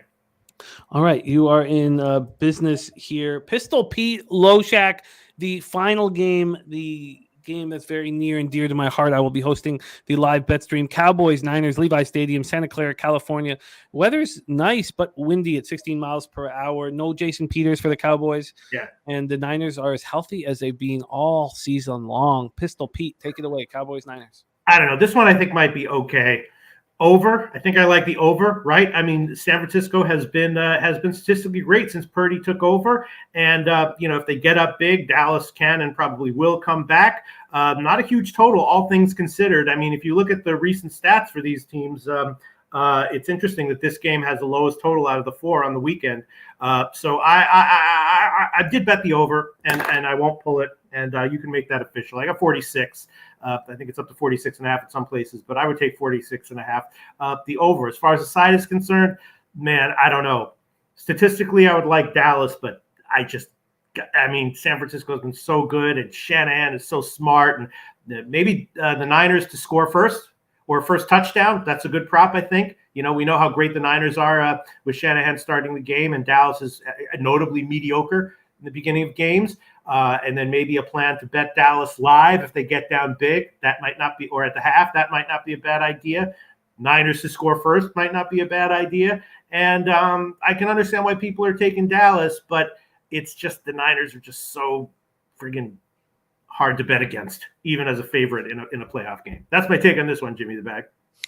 I love it. We have 47s at a bunch of books here. Okay. But you can get the 46.5. Heritage is 46.5. You can give me that 46.5. There's a few, and 5 times that's the lowest big, -105. So we'll give you that 46.5 -105. I am on the under in this one, but Urbano's on the over with you here, so you're in. Okay. Yeah, you're in good shape there. Loshak, thank you for making the time for us. I know when your focus is on college basketball at halftime. Let's review all action here from our Pistol Pete. Loshak, he's on Hodgins over 4.5 receptions at +126. He's on Stephon Diggs over 79.5 receiving yards at -110. He's on the over 46.5 at -105 in Dallas Cowboys, San Francisco 49ers. Pete, thank you for making time for us, my friend. Sure. I hope that was worth it for you and the viewers. Yes, of course. It was, man. You're these are freaking tough games. You know what I mean? Even all the super smart people are disagreeing with each other. You know what I mean? Yeah. I've seen super smart people totally disagree on the Dallas game, totally disagree on Bengals Bills, you know? Mm-hmm. Oh, it's just going to be a fun weekend of football. And yes, Monmouth MDR24 is the look from our Pistol Pete Loshak. Follow him on Twitter at P Loshak. Any last words for the Capper Sport in the show, Pete? No. Hell yeah. I hope every single bet that you make this week cashes. I love it. Get that cash, Pete, my friend. All right, let's move on. We go from Brooklyn and head north up to Kingston, Ontario for our next guest. He's gone for big scores on the show this year and come very close to cashing some of them. Still overall in the black. He's 31-32, but plus 0.87 units. And I love working with him. So please welcome, without further ado, please welcome Birdie Betts in the house. Birdie, how are you, my friend? I love working with you, too. I'm very good. Good games this weekend. Lots of plays to give out today. Looking forward to attacking this card, and thank you for having me on. Oh, it is our pleasure, and you are all over this card, my friend. Let's start with Jacksonville Jaguars, Kansas City Chiefs. If you want quantity of action, you've come to the right place. You have. Birdie in business here. Take it away, Jags Chiefs. Okay, so I think what doesn't get talked about enough for the Chiefs is Steve Spagnuolo. If you look at what he's done as a defensive coordinator, especially in the playoffs, he's as good as any coach that's coaching in the National Football League. Look what he did with the Giants. He won Super Bowls there. He's come to Kansas City, and it just seems like every playoff run for the Kansas City Chiefs defense, by the time we're done the playoffs, people think they're okay. And what the Chiefs have done this year that I've really respected is they had that young secondary, and we've seen them not cover spreads. But that young core group has played every game this year. They were able to see what they had. They've made the adjustments now. They've got guys playing in spots they're supposed to be playing. And you give Spags 2 weeks to prepare for a team he's already played this year. I just think this is a really good spot for the Chiefs. I totally get the Jags love here, and I think there's probably 3 points of this line is baked in with the Chief tax and with teaser protection. I do think there's value here at this number with the Jags. But for me, I think they're going to struggle to score here. I really do. And when you look at the Jaguars, what they've done this year against good offenses, they gave up 29 against the Eagles, 30 against the Chargers, 34 against the Cowboys, 40 against the Lions, 27 against Lamar, and then 27 against the Chiefs. And the Chiefs missed, I think they scored once in 6 red zone attempts. So when they play really good NFL offenses, this defense just gets exposed. And I don't see that changing today, especially with 2 weeks to prepare. I don't care about what Andy Reid does off buys. To me, this game is about the adjustments Spags will be able to make to limit scoring, and the fact that this Jags defense just gets exposed against really good offenses. So the bets I'm going to make in this game, and there's an abundance of them, is if you look at what the Chiefs have done. So between McKinnon and Kelsey, they've scored 11 first touchdowns this year. So 11 out of their 17 games, one of those two guys has scored the first TD of the game for them. So I'm going to take Jarrett McKinnon first score at plus 650, I think is what it was. Mhm. And then I'm going to take the Jarrett McKinnon anytime touchdown, and I'm going to tie that in with the 49er money line. I'm also going to do the same with Kelsey. I'm going to take anytime touchdown for Kelsey and tie that in with the 49er money line. I'm going to take the Jags team total under 23.5, and I'm going to tie that in with the Giants plus 10.5. So I'm going to take the Jags team total down a little bit, I think. And Giants, I'm going to take that spread up a bit. And then I'm going to take the Chiefs team total over 30.5. And I'm going to tie that in with the 49er money line. I love that. I love the way you see this game banging out. McKinnon first touchdown score plus 650. McKinnon anytime touchdown 49ers money line plus 186. Kelsey anytime touchdown 49ers money line plus 159. Jags team total under 23.5, and the Giants plus 10.5 came out to plus 135. And your Niners tie in Chiefs team total over 30.5 and 49er money line is at plus 153. That is your action here for the first one. We are off and rolling. Birdie Yes, rolling with us. Let's move on to game 2, Birdie. NFC Divisional Playoffs, Giants, Eagles. Market moving towards the Eagles. And it was, there was a ton of public action on the Giants, and it's starting to slip a little bit. For those of you who are joining us late, right now we have 57% of the tickets and 61% of the cash. Actually, so in the last 40 minutes or so, more money's been coming in back on the Giants here.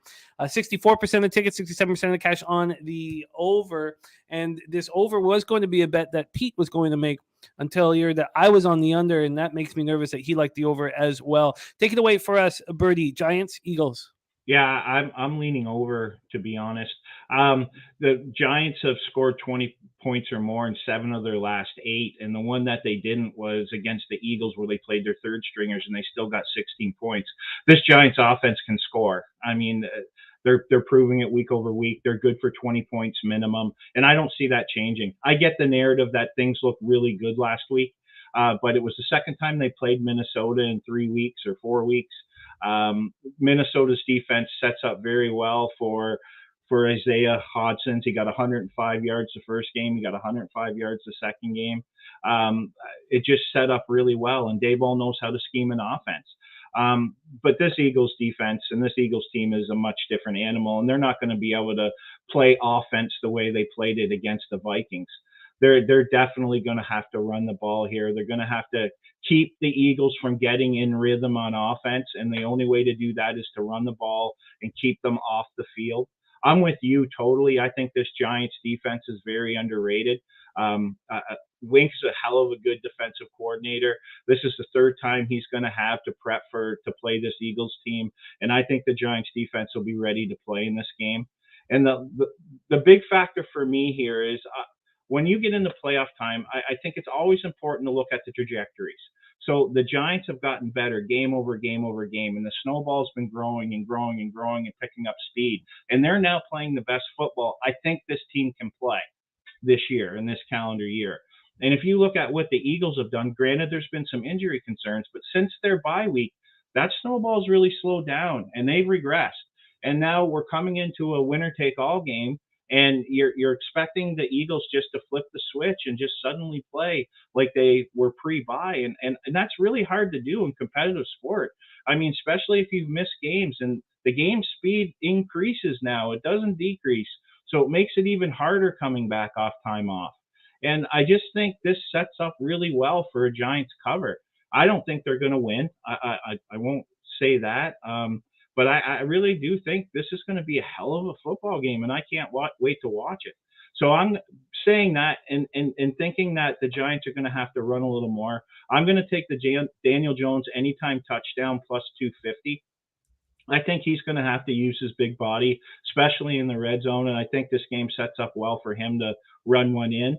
I'm actually, I guess, going to be a lone wolf here on Hodson's. I'm going under the 45.5 receiving yards. He's played great, but he's had two big games, and both are against a really, really bad defense in Minnesota.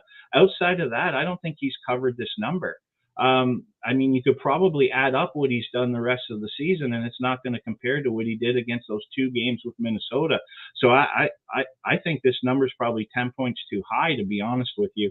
So I'll take the under 45.5 there. And the only thing I'm going to do on the side here is I'm going to take the Giants up to 10.5 and marry that with the 49ers money line. You're seeing a theme here. And then I'm taking the Giants team total over 20.5 at plus 125. I mean, as I said, they fit 20 or more in 7 of 8. So you're going to give me plus money there. I think that's a good spot.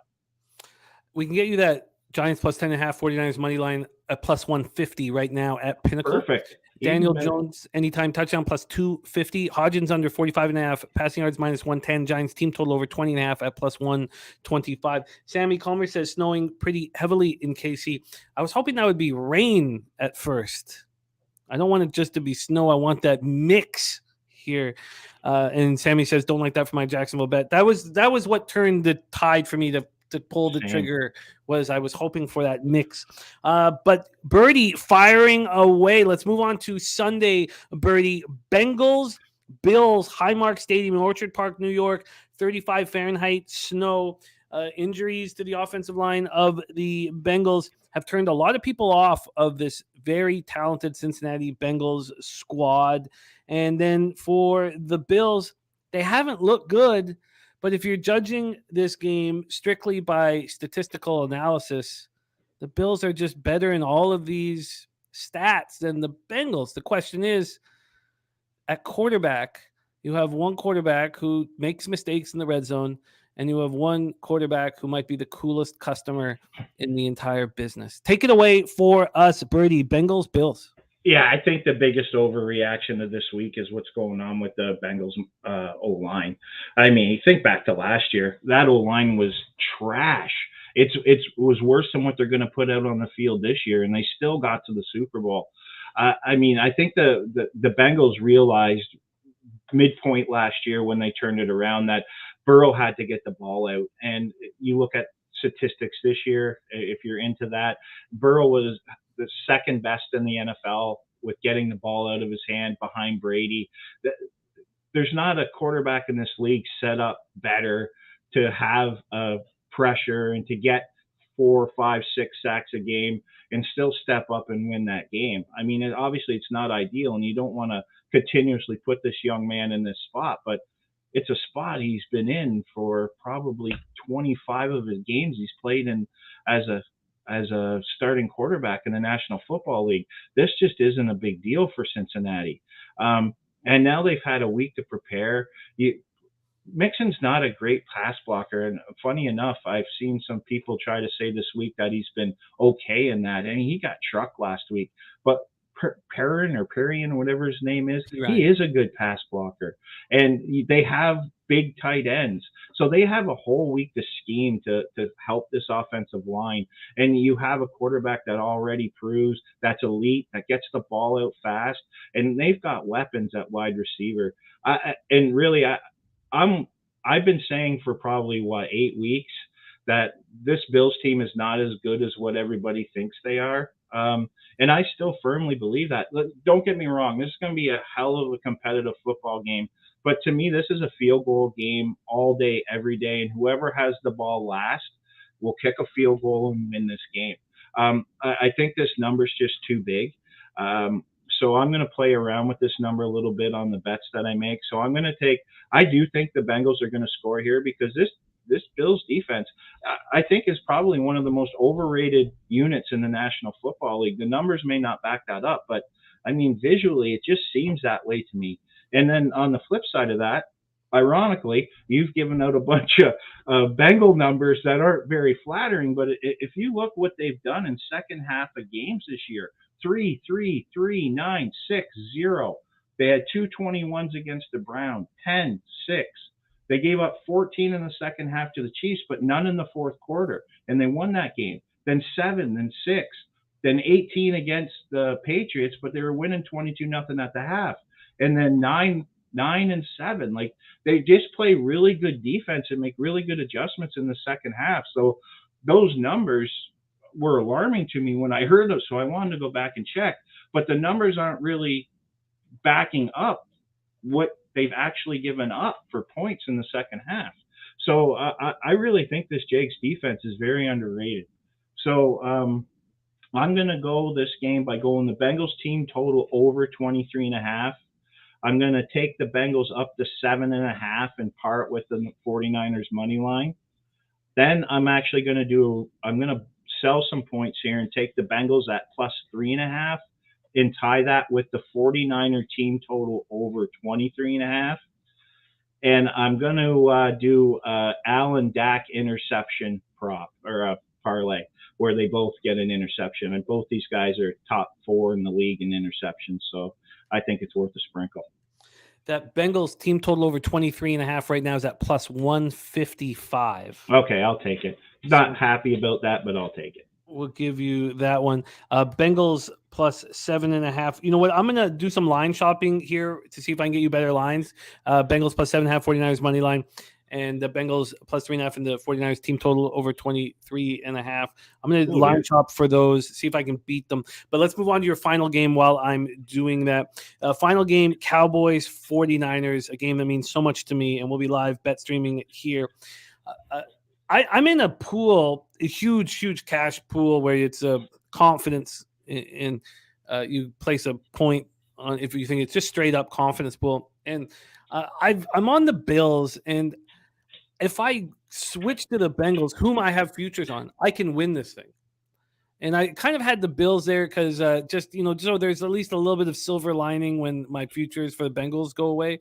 But after hearing your breakdown, I think, just wait before you go any further. If you look at the market, which I know you respect, the market is telling you to bet the Bills. Like there's no ifs, ands, or buts about it. This isn't following the market whatsoever. If you're someone that trusts the market, believes in what the market's telling you, the Bills are the right play. I would caution you for doing that. I would take a hedge anyway, I would think.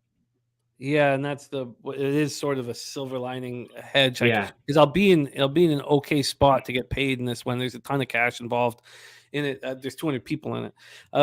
Okay, let's move on to your Cowboys 49ers, Levi Stadium, Santa Clara, California. The reason why I bring it up is I have to make a decision in the next 45 minutes. I would support it personally. Mm-hmm. I mean, I just don't know about who's going to win this game. I think, as I say, it's coming down to the end, and I couldn't tell you who would win. I just think it's going to be a tight game. So if I go deeper and see what the market's doing, I think you're probably right with the Bills. Okay, let's move on. Let's get into this final game here. Cowboys, Niners, Levi Stadium, Santa Clara, California. We got the big ragu on deck here. Birdie, take it away. Floor is yours, Cowboys, Niners. Yeah, this is another game I'm super excited to watch. So I think there's a bunch of narratives in this game. A lot of it is Brock Purdy letting down, and we haven't seen it, and he hasn't proved it. I mean, you can only go off what we've seen. And I want to go back to that Raiders game, New Year's Day. So New Year's Day in Las Vegas. It was a road game for him. I think it was his third start. And they're playing New Year's Day. They're winning their division comfortably. My assumption is they had a really, really fun team night in Las Vegas on New Year's Eve. Because when they played that game, if you looked at how that defense played, it wasn't the San Francisco defense. They struggled in that game like a team that went out and had some fun on New Year's Eve in Las Vegas. So in order for them to win that game, Purdy kind of had to put that game on his shoulders and go win it in overtime. So, I mean, he checked that box. Last week, people were fading them because it was a playoff game and he's going to regress. He's going to fail. And I mean, he just didn't. I mean, since he's taken over at quarterback, they're averaging something like 34 points a game. And that's like a 6-game sample size. So we're not talking 1 or 2 games here. We're talking a third of a season. They're with him at the helm. They're averaging 34 points. You got Ayuk, Devo, Kittle, Juszczyk, McCaffrey, Mitchell. Like I just think people need to just take a breath and just really understand how friggin' good this 49er offense is and what potential it has. I mean, even last week, I think they played 58 snaps. They only had that group of guys together on the field for 17 snaps, and they averaged over 9 yards per play when they were all on the field. Now imagine when they're really playing a team like Dallas, where I'm sure, not that they didn't take Seattle fully, but now you've got a team and things are starting to amp up and we're getting closer to the Super Bowl, and they're going to prepare to beat this Dallas team that does have a better defense. Imagine if these guys play 30 plays together on the field.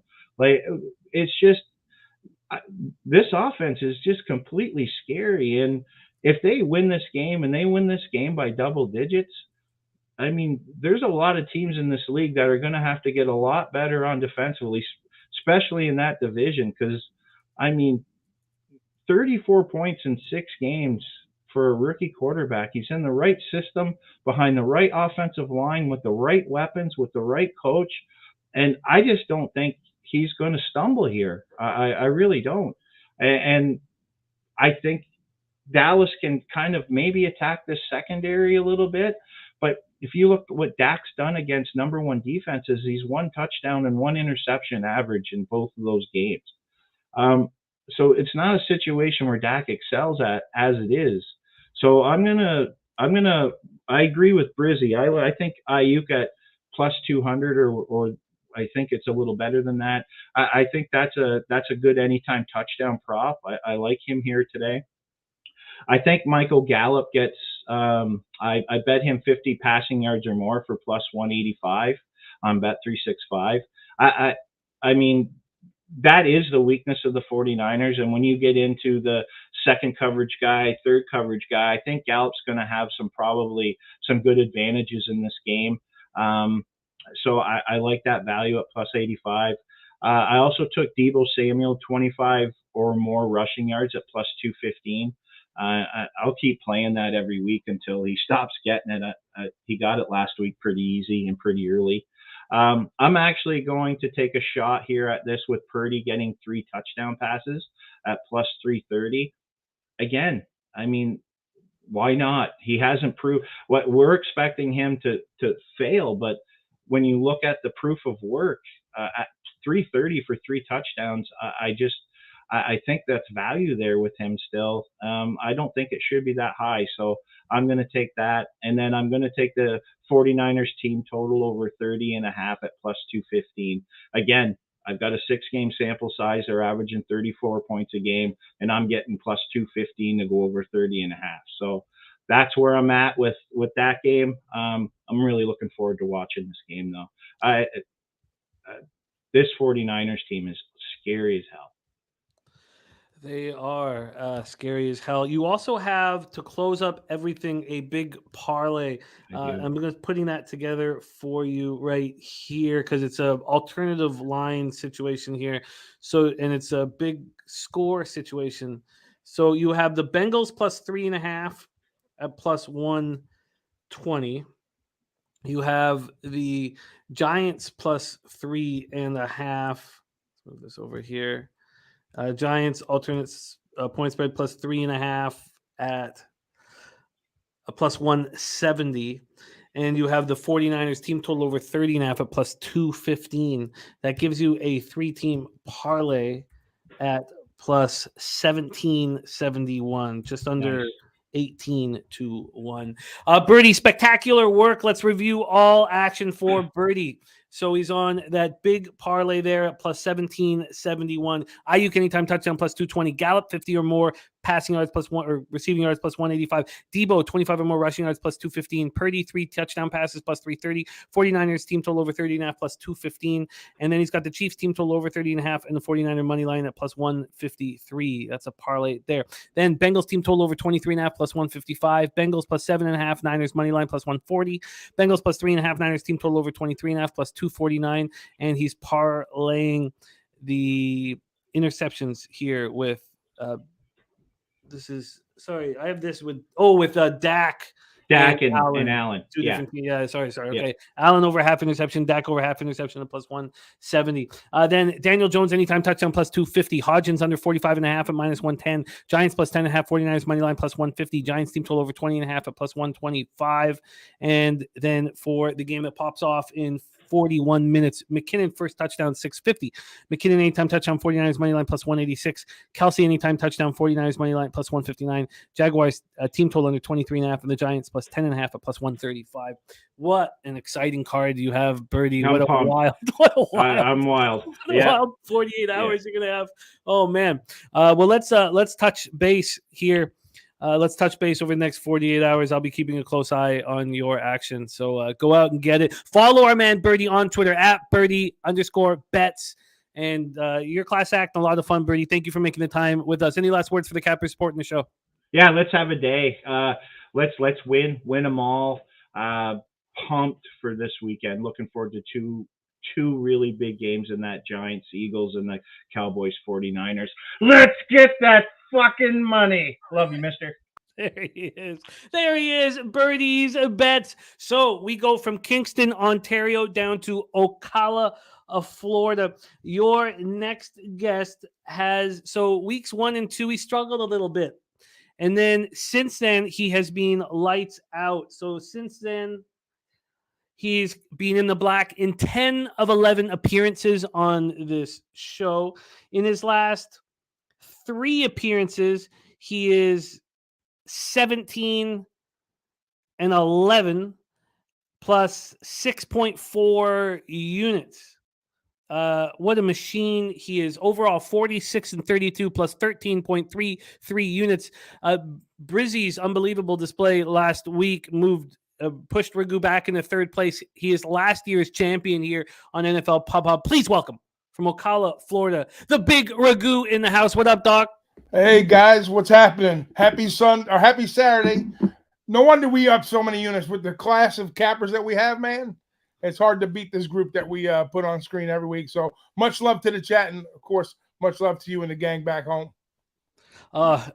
You lead by example, Ragu, and it is just a pleasure capping with you. Let's get right to work here. Yeah, let's get to work. 4:30 p.m. Eastern. This game popping off in 38 minutes. AFC Divisional Playoffs. Jaguars, Chiefs. Snowing right now. A lot of snow. I was hoping for a mix, but let's hear how the big Ragu is getting paid. Take it away. Yeah, I'm not going to play a lot of stuff on recency bias with the Jags, and we know Andy Reid's story off the bye. But this is it. We're talking ATS. We're talking numbers here, gang. So in reality, I think, we got 2 Super Bowl winning coaches going head to head.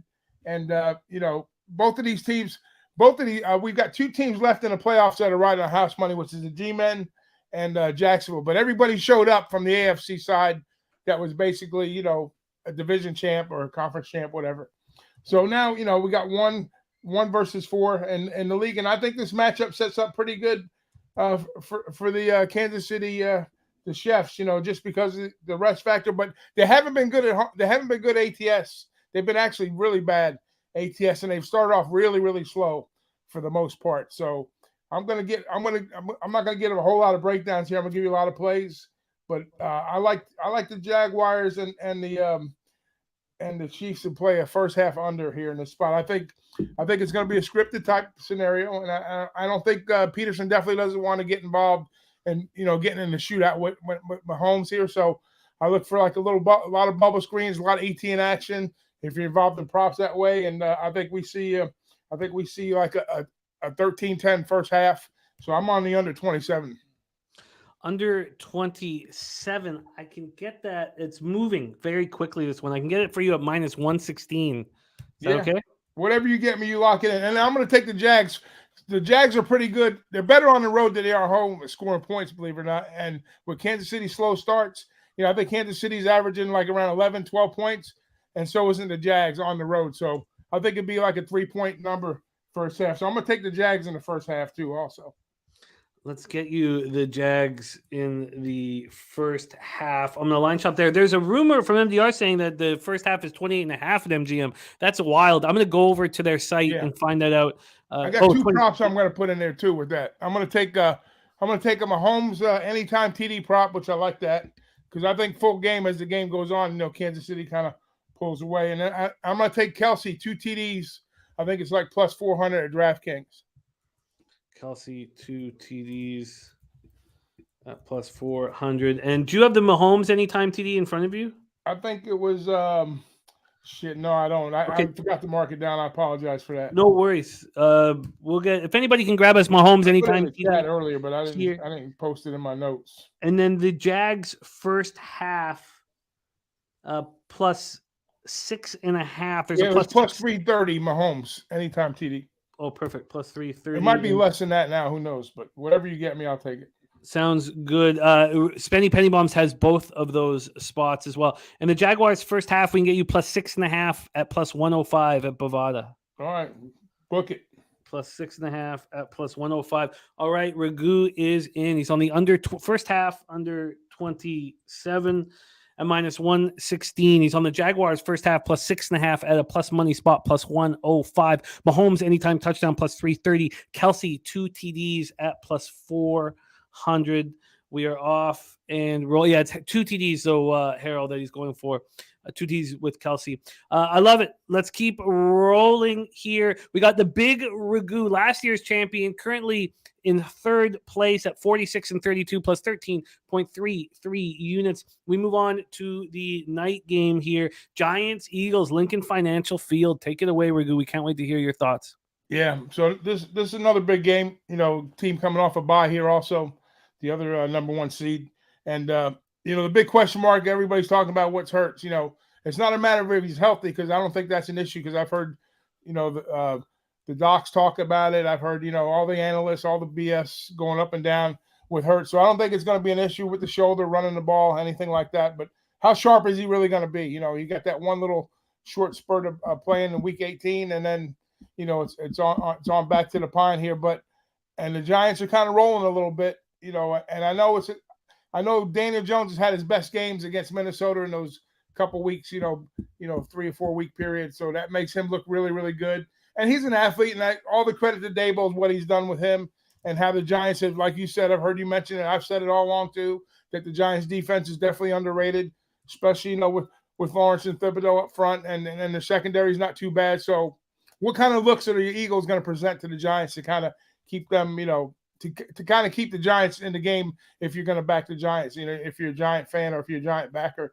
I know the number looks low. I think the spread's a little high. But I still think, and I know you like the under a little bit. I kind of like Philadelphia to kind of come out not blazing, but I think they're going to get their points. Because I think at home, I think they're over like 30 points a game, 31, 30 and a half, somewhere in that number. And I think the Giants, even though their secondary and their defense is a little bit better, they always seem to give the Giants fits when Philadelphia plays them. So I kind of like a team total for Philadelphia here to kind of creep over that 28 and a half. So I'm going to be on the Philadelphia team total over in this spot. And I like the Eagles in the first half. I think it's minus 4.5. But I think the Giants will compete. But I think ultimately, it's time to say goodbye to New York. Even though I'm wearing their cap and I got shit on the wall, I'm gonna be cheering wholeheartedly for the Giants. But I hope I'm wrong, and I hope the Eagles get their ass kicked. But my brain tells me minus 4.5 and team total over 28.5. So I can get you that team total right now at 27.5 at minus 118. Yeah. It's nice to get under that 28. Do you want me to find I know 28 is a key number. I think they're going to get between 31 and 34 points in this spot. To give you an idea, the over 27.5 at Bet365 is minus 145. But over at Pinnacle, it's minus 117. Do you want that? Yeah, I'll take it. I'm just worried about the Giants getting north of 20 here. I think there's a lot of recency bias. Even though Jones, they're gonna have to slow the game down a little bit. And I don't hate your under look, I really don't. But I kind of lean over, but I like the team total over better with the Philly spot. Minus 4.5 at minus 107.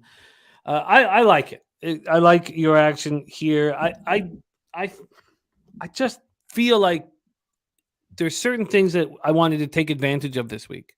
and one was all the overs last week. Yeah. But the second thing I want to take advantage of was I think the numbers are off on the Giants, the season-long numbers. I think they're so different with McKinney and Adoree Jackson back there. Yeah. And that's the reason why I wanted and then watching, Thibodeau really, come of age there with that pass rush. If I had a free bet, it would have been on the Eagles. I wouldn't take him here at 8.5 or 8, but I think the Eagles take care of business here. In this game. I like your look a little bit. There's no question that the Giants are, I wouldn't even say overachieving at this point because they've been doing it all season long, and I've been back and Ian's made a ton of money. I've made a ton of money on the Giants most of the season too. And they're just, I just think, coming off the more of a recency bias with the Giants and, the big question mark is, how sharp is Hurts going to be? If Hurts is in home mode, he has a game today, but we'll see what happens. All right, let's roll on. And we have Jim saying it right now. So I've got light rain showers happening right now in Kansas City, and it moves to snow during the game. But we have Jim saying there is no snow inside Arrowhead at this point. So we'll be getting that information. That game is 30 minutes away. All right, Raghu has spoken here for the NFC Divisional Playoffs tonight. Eagles first half -4.5, -107, and Eagles team total over 27.5, -118. Let's move on to the next spot for you, Raghu. It is tomorrow's action. Bengals, Bills, Highmark Stadium. Take it away. Yeah, we all know the drama between these two teams. What's been going forward. Since Damar got hurt, and thank God everything's good there. But there's been a lot of stuff unfolded. So I think we're beyond all that now. We're back to playing football, and I think Cincinnati kind of got slighted. Maybe they got a little chip on their shoulder. Maybe they don't. But I think they're very underrated with Lou Anarumo on the defensive side. I've heard Bertie talk about that a little bit too. Speaking to what he's talking about there. And they've done it during the playoffs too last year with an offensive line that was kind of nicked up a little bit. But I did have some concerns, when they lost the left tackle. And then, we knew the right side was a little dinged up. But even when they were kind of aborted to run, when Chase was down and they still were able to pass the ball. So like you said, you got Joe Cool, who's one of the coolest customers in the game. Allen, has had some vulnerabilities. Buffalo secondary's had some vulnerabilities, but Cincinnati's a team that keeps on, answering the questions. And Buffalo at home, they play a little bit different ball game when they're at home too. It's a totally different atmosphere. 2 weeks makes a big difference here. I just think that Buffalo, coming out early, I think they have the better. They'll probably have the better look here. On the I think the numbers kind of ticked up a little bit. I think Buffalo's taking a little bit of the money, but this is a team at home that's been averaging, like about 20 points a half. And right now I can get them at around 14. So I think even though I'm preaching about Cincinnati's defense, I think they keep them in the game. I don't think we see a high-flying game, but I do like Buffalo to kind of put some points up early. And I think the adjustments will come later for both teams in actuality. So I like Buffalo in the first half here. I think I can get -3. And I think team total wise, I get Buffalo like 14 and a half. I'm going to stretch a little bit. I'm going to say they cover the 14 or cover the team total over the 14. I think I had like 14 and a half, like +130. So I'm going to say Buffalo's going to get around 16, between 16 and 20 points here in the first half against that good Cincinnati defense at home. We can get you a 13 and a half if you want. Yeah. That 13 and a half, that's at -138. So it does. Yeah, I'm going to go for the plus money spot here. I'm going to live on the edge a little bit. 14 and a half at DraftKings +130. So Cincinnati gets up, as far as the number goes too, they usually score about 14 points themselves on the road. So if you're interested in a possible first half over, that might be a look. But they usually average about 11 points on the road. At home, at home it's usually like 2 touchdowns. Okay, you got it. First half, team total over 14 and a half at +1. And what did you get for me on the first half? -3 at -115. 115. Okay, and then I do have one prop I'm going to throw at this game here. Now, Dawson Knox has a 4-game touchdown streak, so I'm going to keep that rolling with Allen at home. I get +175 for anytime touchdown for Knox. Dawson Knox plus 175 anytime touchdown. Bills team total over 14.5 at plus 130. Bills first half -3 at -115 for the big Ragu. Now I'm nervous. I'm nervous. Now we get into the game that I need to hear about the most. Cowboys, Niners, Levi Stadium, Santa Clara, California. Take it away. All right. So we know what the boys did to the Bucks. Is that they just totally dismantled, or they just Brady looked old in that game? However you looked at that game, I don't care. And we said it on the cast. We know that Dallas was the more talented team in that game, and it was just like if you couldn't be further apart on either way on that side. How Dallas was playing. Dak played a marvelous game. He had 4 passing touchdowns, 1 rushing touchdown. Where Brady, they were like 0 for third down, like 30, whatever the number was. It was horrific. So we knew Dallas had team talent. We know that San Francisco is loaded with weapons, all across complementary football to its best. One of the top defenses in the league, if the top defense. I think Dallas kind of fits right in there with San Fran as far as you talk about talent-wise, and they don't have all the complementary players, but they've got enough. Their defense, I think, they can hold their own. So I think the big question for Dallas is, Shanahan is as much of a genius as he is. Quinn is, I would say, on the other side of football, is that much more that type of a genius as far as running a defense. So I think now we're stepping up in class again for Purdy. He keeps answering the bell every time he steps on the field. Not that we're saying we're waiting for him to fail, but I think the tasks are getting tougher each week as he goes forward here. So I don't think this is going to be a high-scoring game at all. I think it's going to be lower than what people think. Even though they have all the talent, all the weapons on San Fran, I think they're going to have to confuse Dallas with some looks, with a lot of motion. I think if they go sideline to sideline, I think Dallas has that covered. So I think they're going to mix some looks up with some stuff going north and south. But I think Dallas still kind of they bend it, they don't break type things. So McCaffrey is going to be the key catalyst for them. If they stop McCaffrey, then it's going to be a long day for Purdy to kind of push the ball down the field a little bit. So I kind of like the under here a lot. I'm on the under. I like the first half under, and I love the full game under.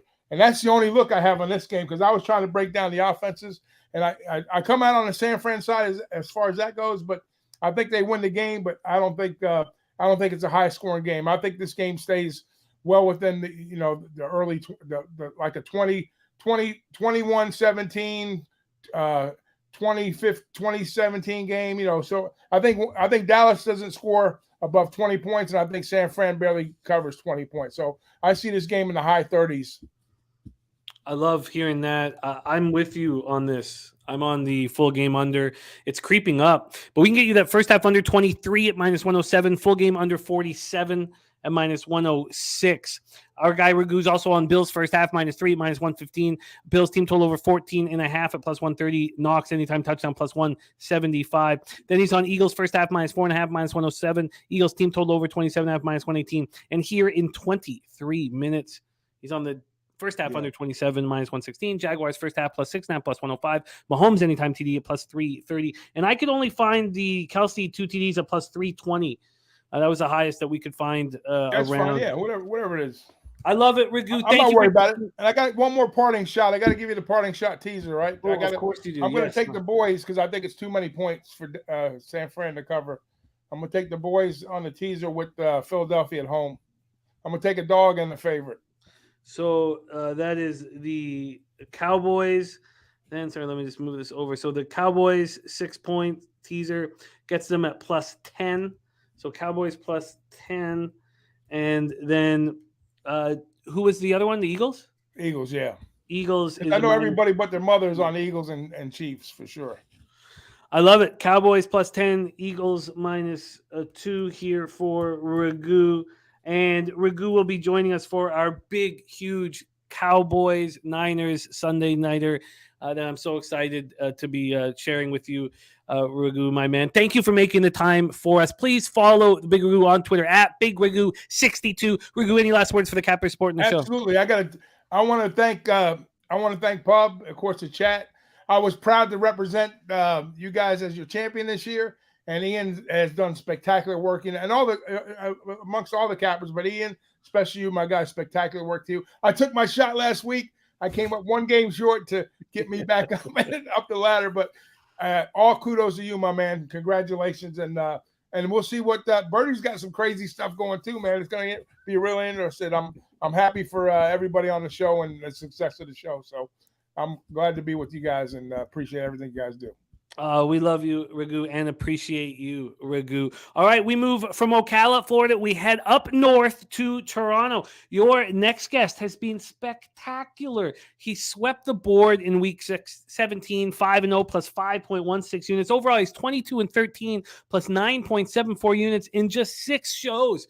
Please welcome Mr. Spenny Pennybombs to the show. Spenny, how are you, my guy? How we doing, Jimmy? How we doing?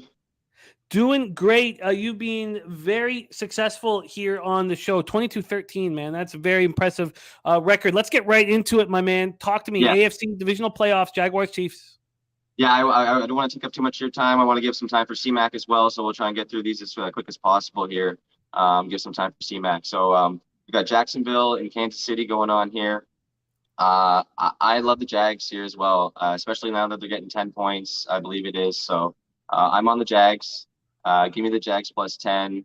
I'm also taking a little bit of a shot on their money line. I think that, that big comeback win last week, I think they kind of shaking off a little bit of the jitters. Peterson's going to have these guys ready to go again, I think, this week. Like we were talking about earlier, I think the best way to win this game is to run the ball and keep Etienne, fresh and keep him moving, and just keep Mahomes on the sideline as best as possible. There was a player prop that I did like as well. I know everybody was looking for receiving yards for Kirk and things like that. I'm actually on Evan Engram. I like Evan Engram over 44.5. I got him at 44.5 at minus 110 earlier today. Chiefs are about middle of the pack with tight ends, averaging around a little bit over 4 receptions with around just under 7 targets, around 55 yards per game. So I think Evan Engram, just the way that, especially that he's been, facilitating in that offense right now and getting the ball, I think that he's going to be a good option for Lawrence today. So 44.5 seems a little low. I like it. He's been a beast the last 6-7 weeks. Yeah. Jaguars plus 10, we get you minus 119. Do you want the Jaguars money line at plus 401? Give it to me. All right, there you got it. Jaguars plus 401 money line, and Evan Engram over 44.5 receiving yards pops off in 18 minutes. Let's talk about the next spot on the board for you tonight. Giants, Eagles, take it away. Yeah, Giants, Eagles. I just got the one play right now. Again, these teams, it's the second time that they face each other. It wasn't anything crazy. Again, they kind of had backups in, so it kind of negates that third time, playing against each other factor. But again, another divisional rival. I just think that the way that the Giants have been playing so far, everybody's already kind of touched on, especially Babano earlier, on how, once Philadelphia played an actual full game with all of their lineup with Hurts and everybody. So again, how fresh are they going to be? How well they're going to play? I just think that the way that the Giants are playing, the way that Dable has this team going right now, and like you were alluding to earlier, I think the Giants defense looks a lot better than than their numbers talk about. So I'm going to be on the Giants here in the spot. Giants plus 8.5 at minus 108. Still, I thought more books would follow Heritage with the hook, but none have. That's the only one out there. Giants plus 8.5 at minus 108. Are you using money line on that one? No, just the points on that.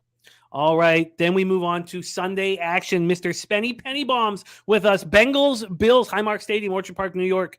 Take it away. Yeah, again, I know people are thinking about the Bills here, but I think Cincinnati has been, greatly disrespected, especially with what happened during, we all give respect to what happened to DeMar Hamlin and everything like that. We all gave love to Buffalo and DeMar and everything like that. But I really think that Cincy got disrespected in that whole situation.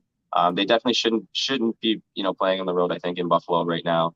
I think Cincy's going to take advantage of this game. I think even if they have, with the offensive line problems, Burrow's probably one of the best quarterbacks in the league at getting the ball out as fast as he does. So I think they still are going to have the ability to pass the ball, get the ball as quick as they can. Bills aren't that great against the run defense. So if they can even get a little bit of their run offense going, I think that the Cincinnati Bengals are still, highly live in this game. And like I said earlier, last week. I'm all in on the Bengals. I'm not stopping now. Like I said, I had them to win the AFC. I got them to go to the Super Bowl. So I'm going with it. I got Bengals Bengals and the money. Bengals and the points and Bengals money line, please. Oh, that's very, very exciting. It's very calming to hear that because I've just let go of this. Yeah, I get it. But it's very calming. I feel very calm hearing that. Bengals money line, best we can get you is a beautiful plus 225 here, plus 225 and the plus 6 at minus 105. Spenny, the final game on the board here, Cowboys, Niners. Can't wait to hear how you're getting paid. Take it away. Yeah. I don't trust the Cowboys. I bet against them last week, but we definitely saw a weak Tampa Bay team that limps into the playoffs with a sub 500 record. Brady didn't look good. The defense didn't look good. Dallas took advantage of them at every corner that they could. I just don't think that they're going to get those advantages against San Francisco at home.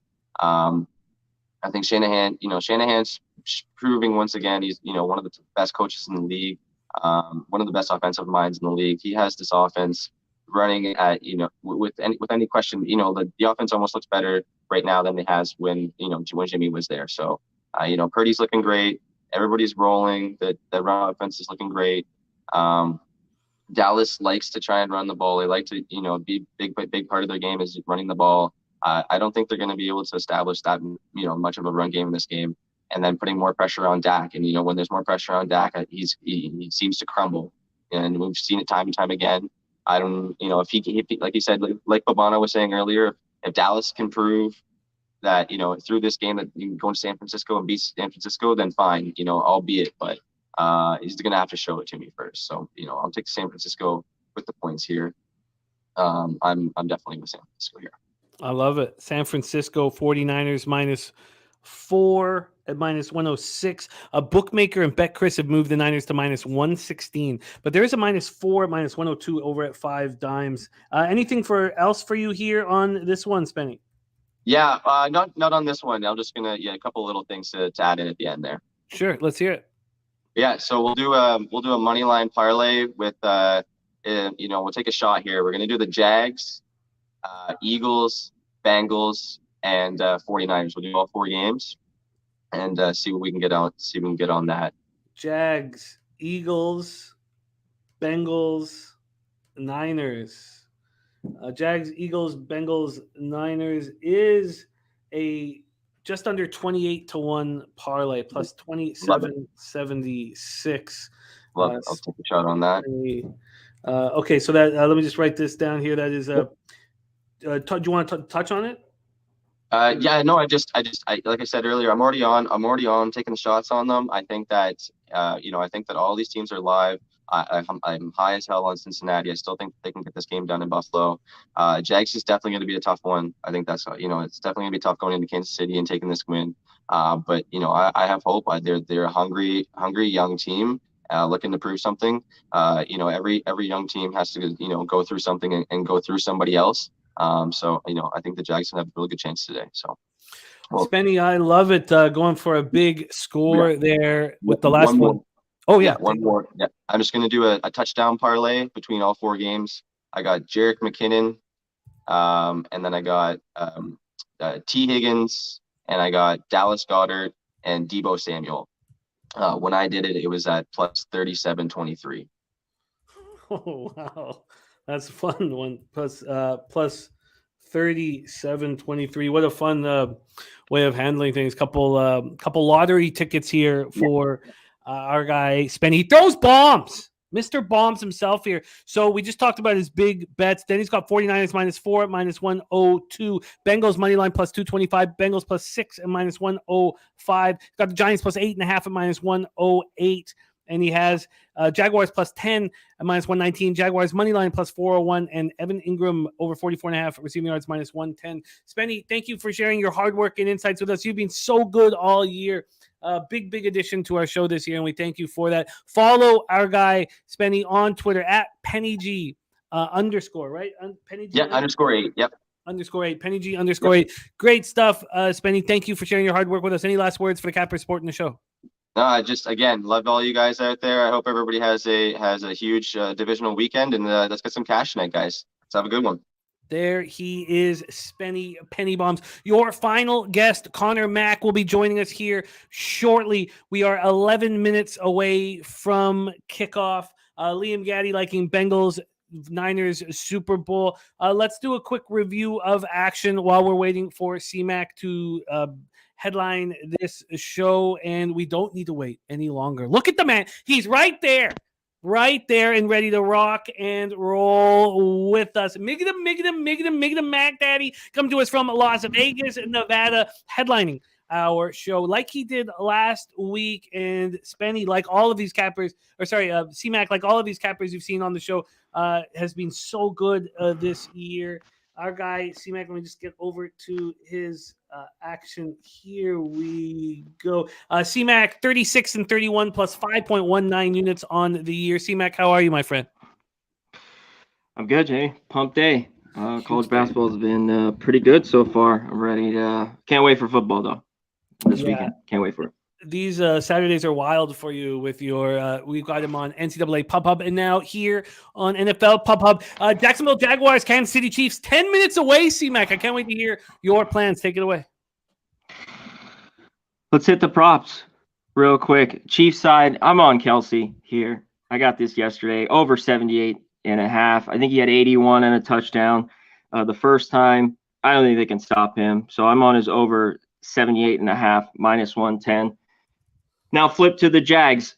I don't think Chiefs have been good all year versus the run. They just have. Walker had over 100 like 3 or 4 weeks ago. ETN, I grabbed this last night, 72.5. They're still, I think he's 71, even 70s, under 72.5 rushing yards. He might get some receiving yards, but I think he's going to have trouble running it. The Jags want to run it, but if they get down, they'll be throwing it. And that gets to my next two guys. Ingram, over 44.5 receiving yards. I think he gets it. The guy's been a machine, and I'm on his anytime touchdown, plus 250. The 44.5, the ETN was minus 115, okay. Jimmy. And then the Ingram's minus 110, and then the anytime's plus 245. Oh, plus 245. Okay, 245. I love yeah. it. We already heard Spenny talking about that spot as well, CMAC. And those spots I've been following along when we have two of our cappers correlated on a prop. It's the ROI is unbelievable. So keep aware of that, everybody watching the show. Take it away, CMAC. Just one more. It's Kirk. I didn't take him last week. I kind of got burned with the Chargers, Lawrence. That was the only thing that kept me back last week from a huge week. I like his touchdown, but give me his over 63.5. He had 9 for 105. I don't know if he goes off, but I like him here. It's over 65.5, minus 110. And you have 10s out there. I'll take the Jags plus 10 if you have it. We do have it. It was just given out at minus 1. Is it under 120? Yep. Yeah. Okay. Plus 10 I'm on it. At minus 119. And let's just make sure that hasn't changed here. Yeah, it's right there. Plus 10, minus 119. All over this game. Why wouldn't he be? CMAC on Kelsey over 78.5 receiving yards, minus 110. ETN under 72.5 rush yards, minus 115. Ingram over 44.5 receiving yards, minus 110. Anytime touchdown for Ingram at plus 245. And Christian Kirk over 63.5 receiving yards, minus 110. Jaguars plus 10 at minus 119. They took so much heat for that Christian Kirk signing in the offseason, and what a great move it was. It was very successful. All right, CMAC locked in. That game pops off in 7 minutes. Next up for CMAC, though, here is the night game. Giants, Eagles, Lincoln Financial Field. I'm looking forward to hear your take. Take it away.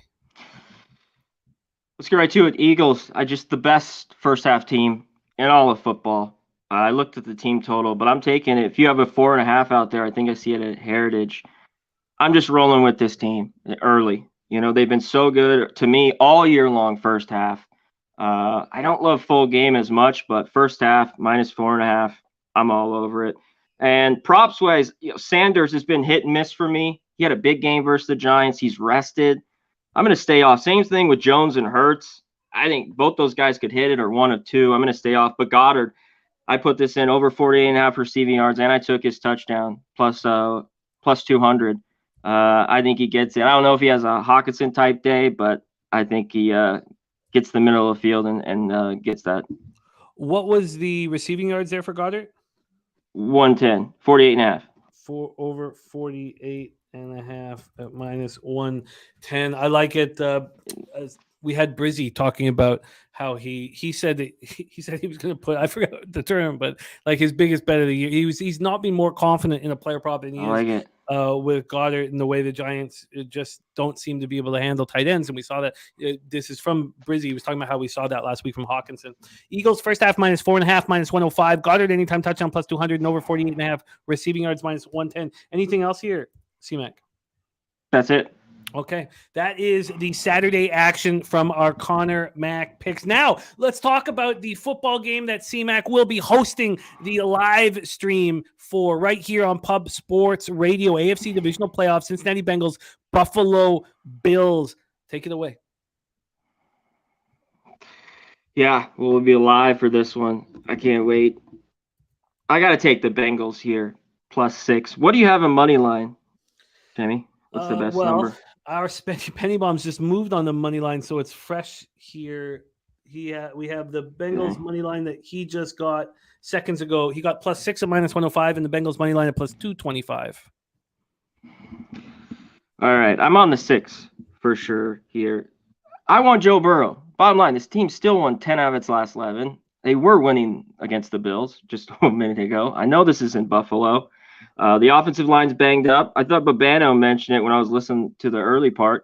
They had a bad offensive line last year. I know these guys came back. I don't think they were that great, but I just want Joe Cool here. I went back as a dog. He's like 13-3, 13-2. They had that one bad night. We were live, Jimmy, Halloween night when they lost to the Browns in Cleveland, 32-13. That's the last time I could remember them losing by more than the touchdown. And that game just kind of got away from, middle of the year game. Too many points. The Bills have made too many mistakes. I just think it's too many points. So Bengals +6 on the side here. Bengals +6 and minus 105. I get it. And I know we have one more game to touch on, but what is keeping I got props here. Oh, you do? Okay. But what is keeping you off the money line here? I don't know. I think Buffalo maybe gets it in the end, I'm going to stay off the money line. I might have a bet. I don't know. And you might look for it on our live bet stream as well. Oh, we will be live. But I have props here before I go live. That offensive line's a mess. Jimmy Mixon, under 48.5 rushing yards. I mean, even if they try to run it, I think like 40 is the tops they could get with this. I just don't see it at all. They might dump it off to him. He dropped a pass to get me the over last week. He might get it this week. I don't want it. But go back to him. Jamar Chase, over 82.5. Nobody can stop him, I don't think. Now his receptions have moved to 7.5. That's keeping me off. The 6.5's been so good all year because he's hit 7 just a few times. And he might even get a touchdown. But 82.5, Chase, got to get this guy the rock. And the other side, I'm going to flip it. Allen, this guy has not gotten past, 25 rush yards. I'm taking his over 45.5. He's going to have to get everything he needs. Playoff game on the line at Buffalo. It's dropped to a little bit. The last couple of weeks, he's hovered around 50 or higher. I saw 45.5, minus 115. I think Allen gets that this week. And I took his anytime touchdown, plus 170. I think he gets in the end zone too.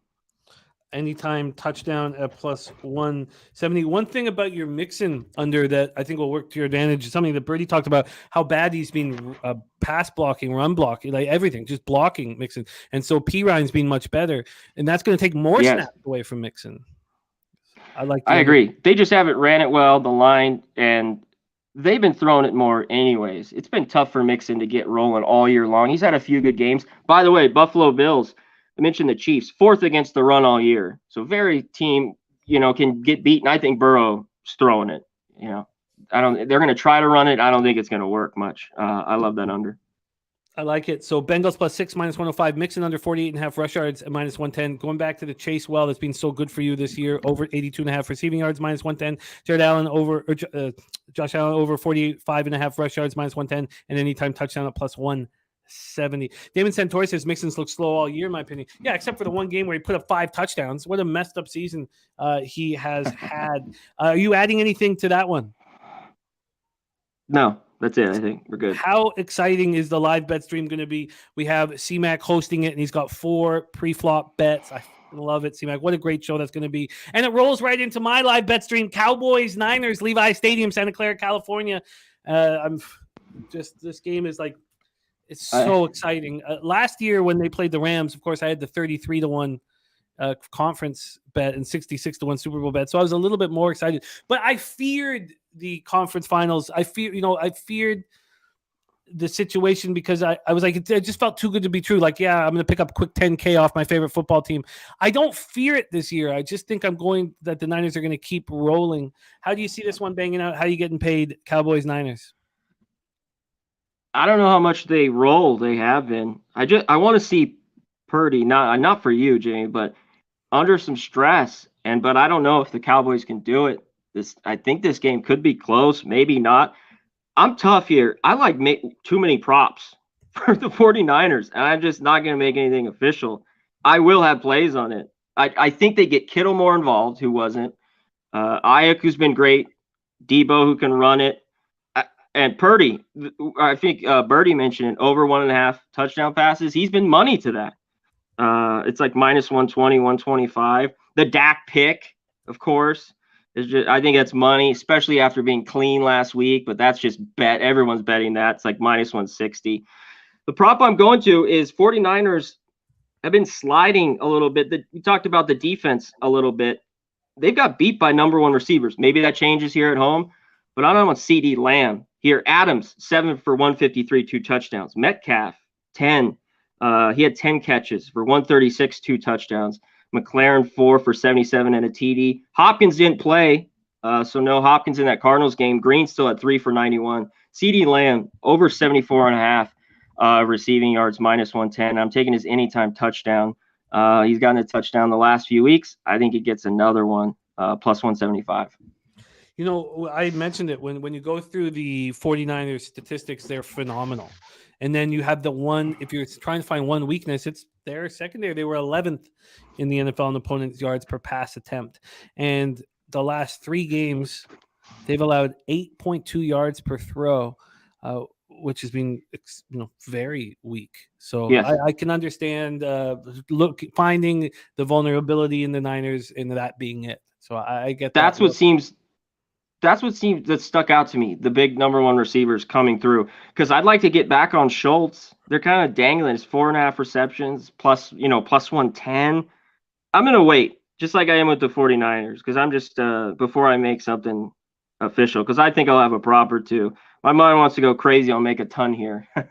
But I'm bouncing all over the place with these. But I think Lamb can get it against the 49ers, even though I think the 49ers win this game. God, I can't wait. I can't fucking wait for this football game. I can't wait for all these football games. C-Mac, thank you for closing up this show. It means a ton to us. I know you're so busy today. Also have family in town. This is your second show of the day. So thank you. Truly, thank you for making time for us.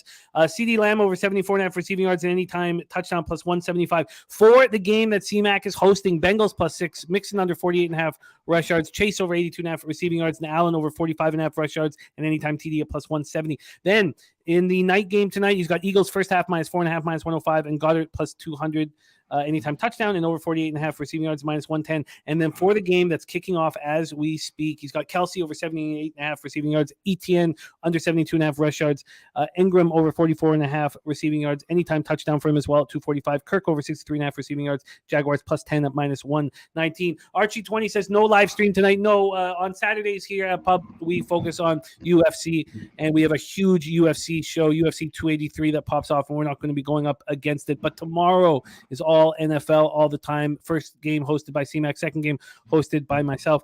C-Mac, thank you for making time. Any last words for the Cappers supporting the show, and anything you want to say about your big live stream tomorrow night?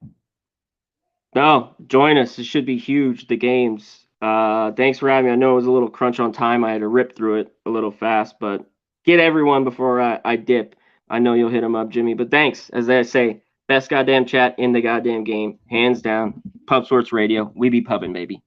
I love it, CMAC. Thank you. And we get a lot of views on our playoff games, after kickoff. And even I know a lot of cappers go through just because we did it chronologically. So it's going to be easy to see every capper, what they're doing for tomorrow's action. So there'll be a ton of views for CMAC. But thank you for killing it here with a time issue. All right, Jags got the ball. Jags TD drive incoming, says Man Bear Pig. Thank you guys so much for all your support all year long. We're even in talk about doing it again next week, just because the Cappers have been so goddamn successful. And why not help the Pub Sports Radio friends putting money in their pocket? Thank you guys for your support. Sammy Calmer, Saturated, Real Deal Prime, Man Bear Pig, Archie 20, Brian Watson, Jim W. Putt. He's been a great addition too, my guy Jim.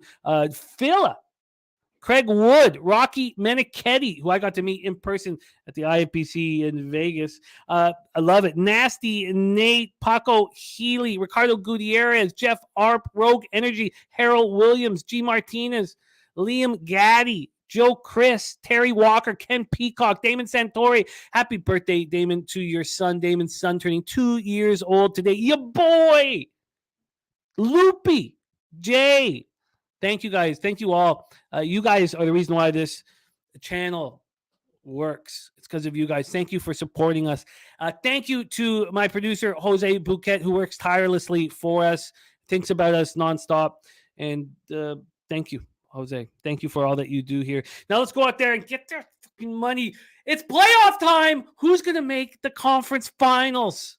We're about to find out. You guys go out there and get that fucking money. Leche a los bookmakers.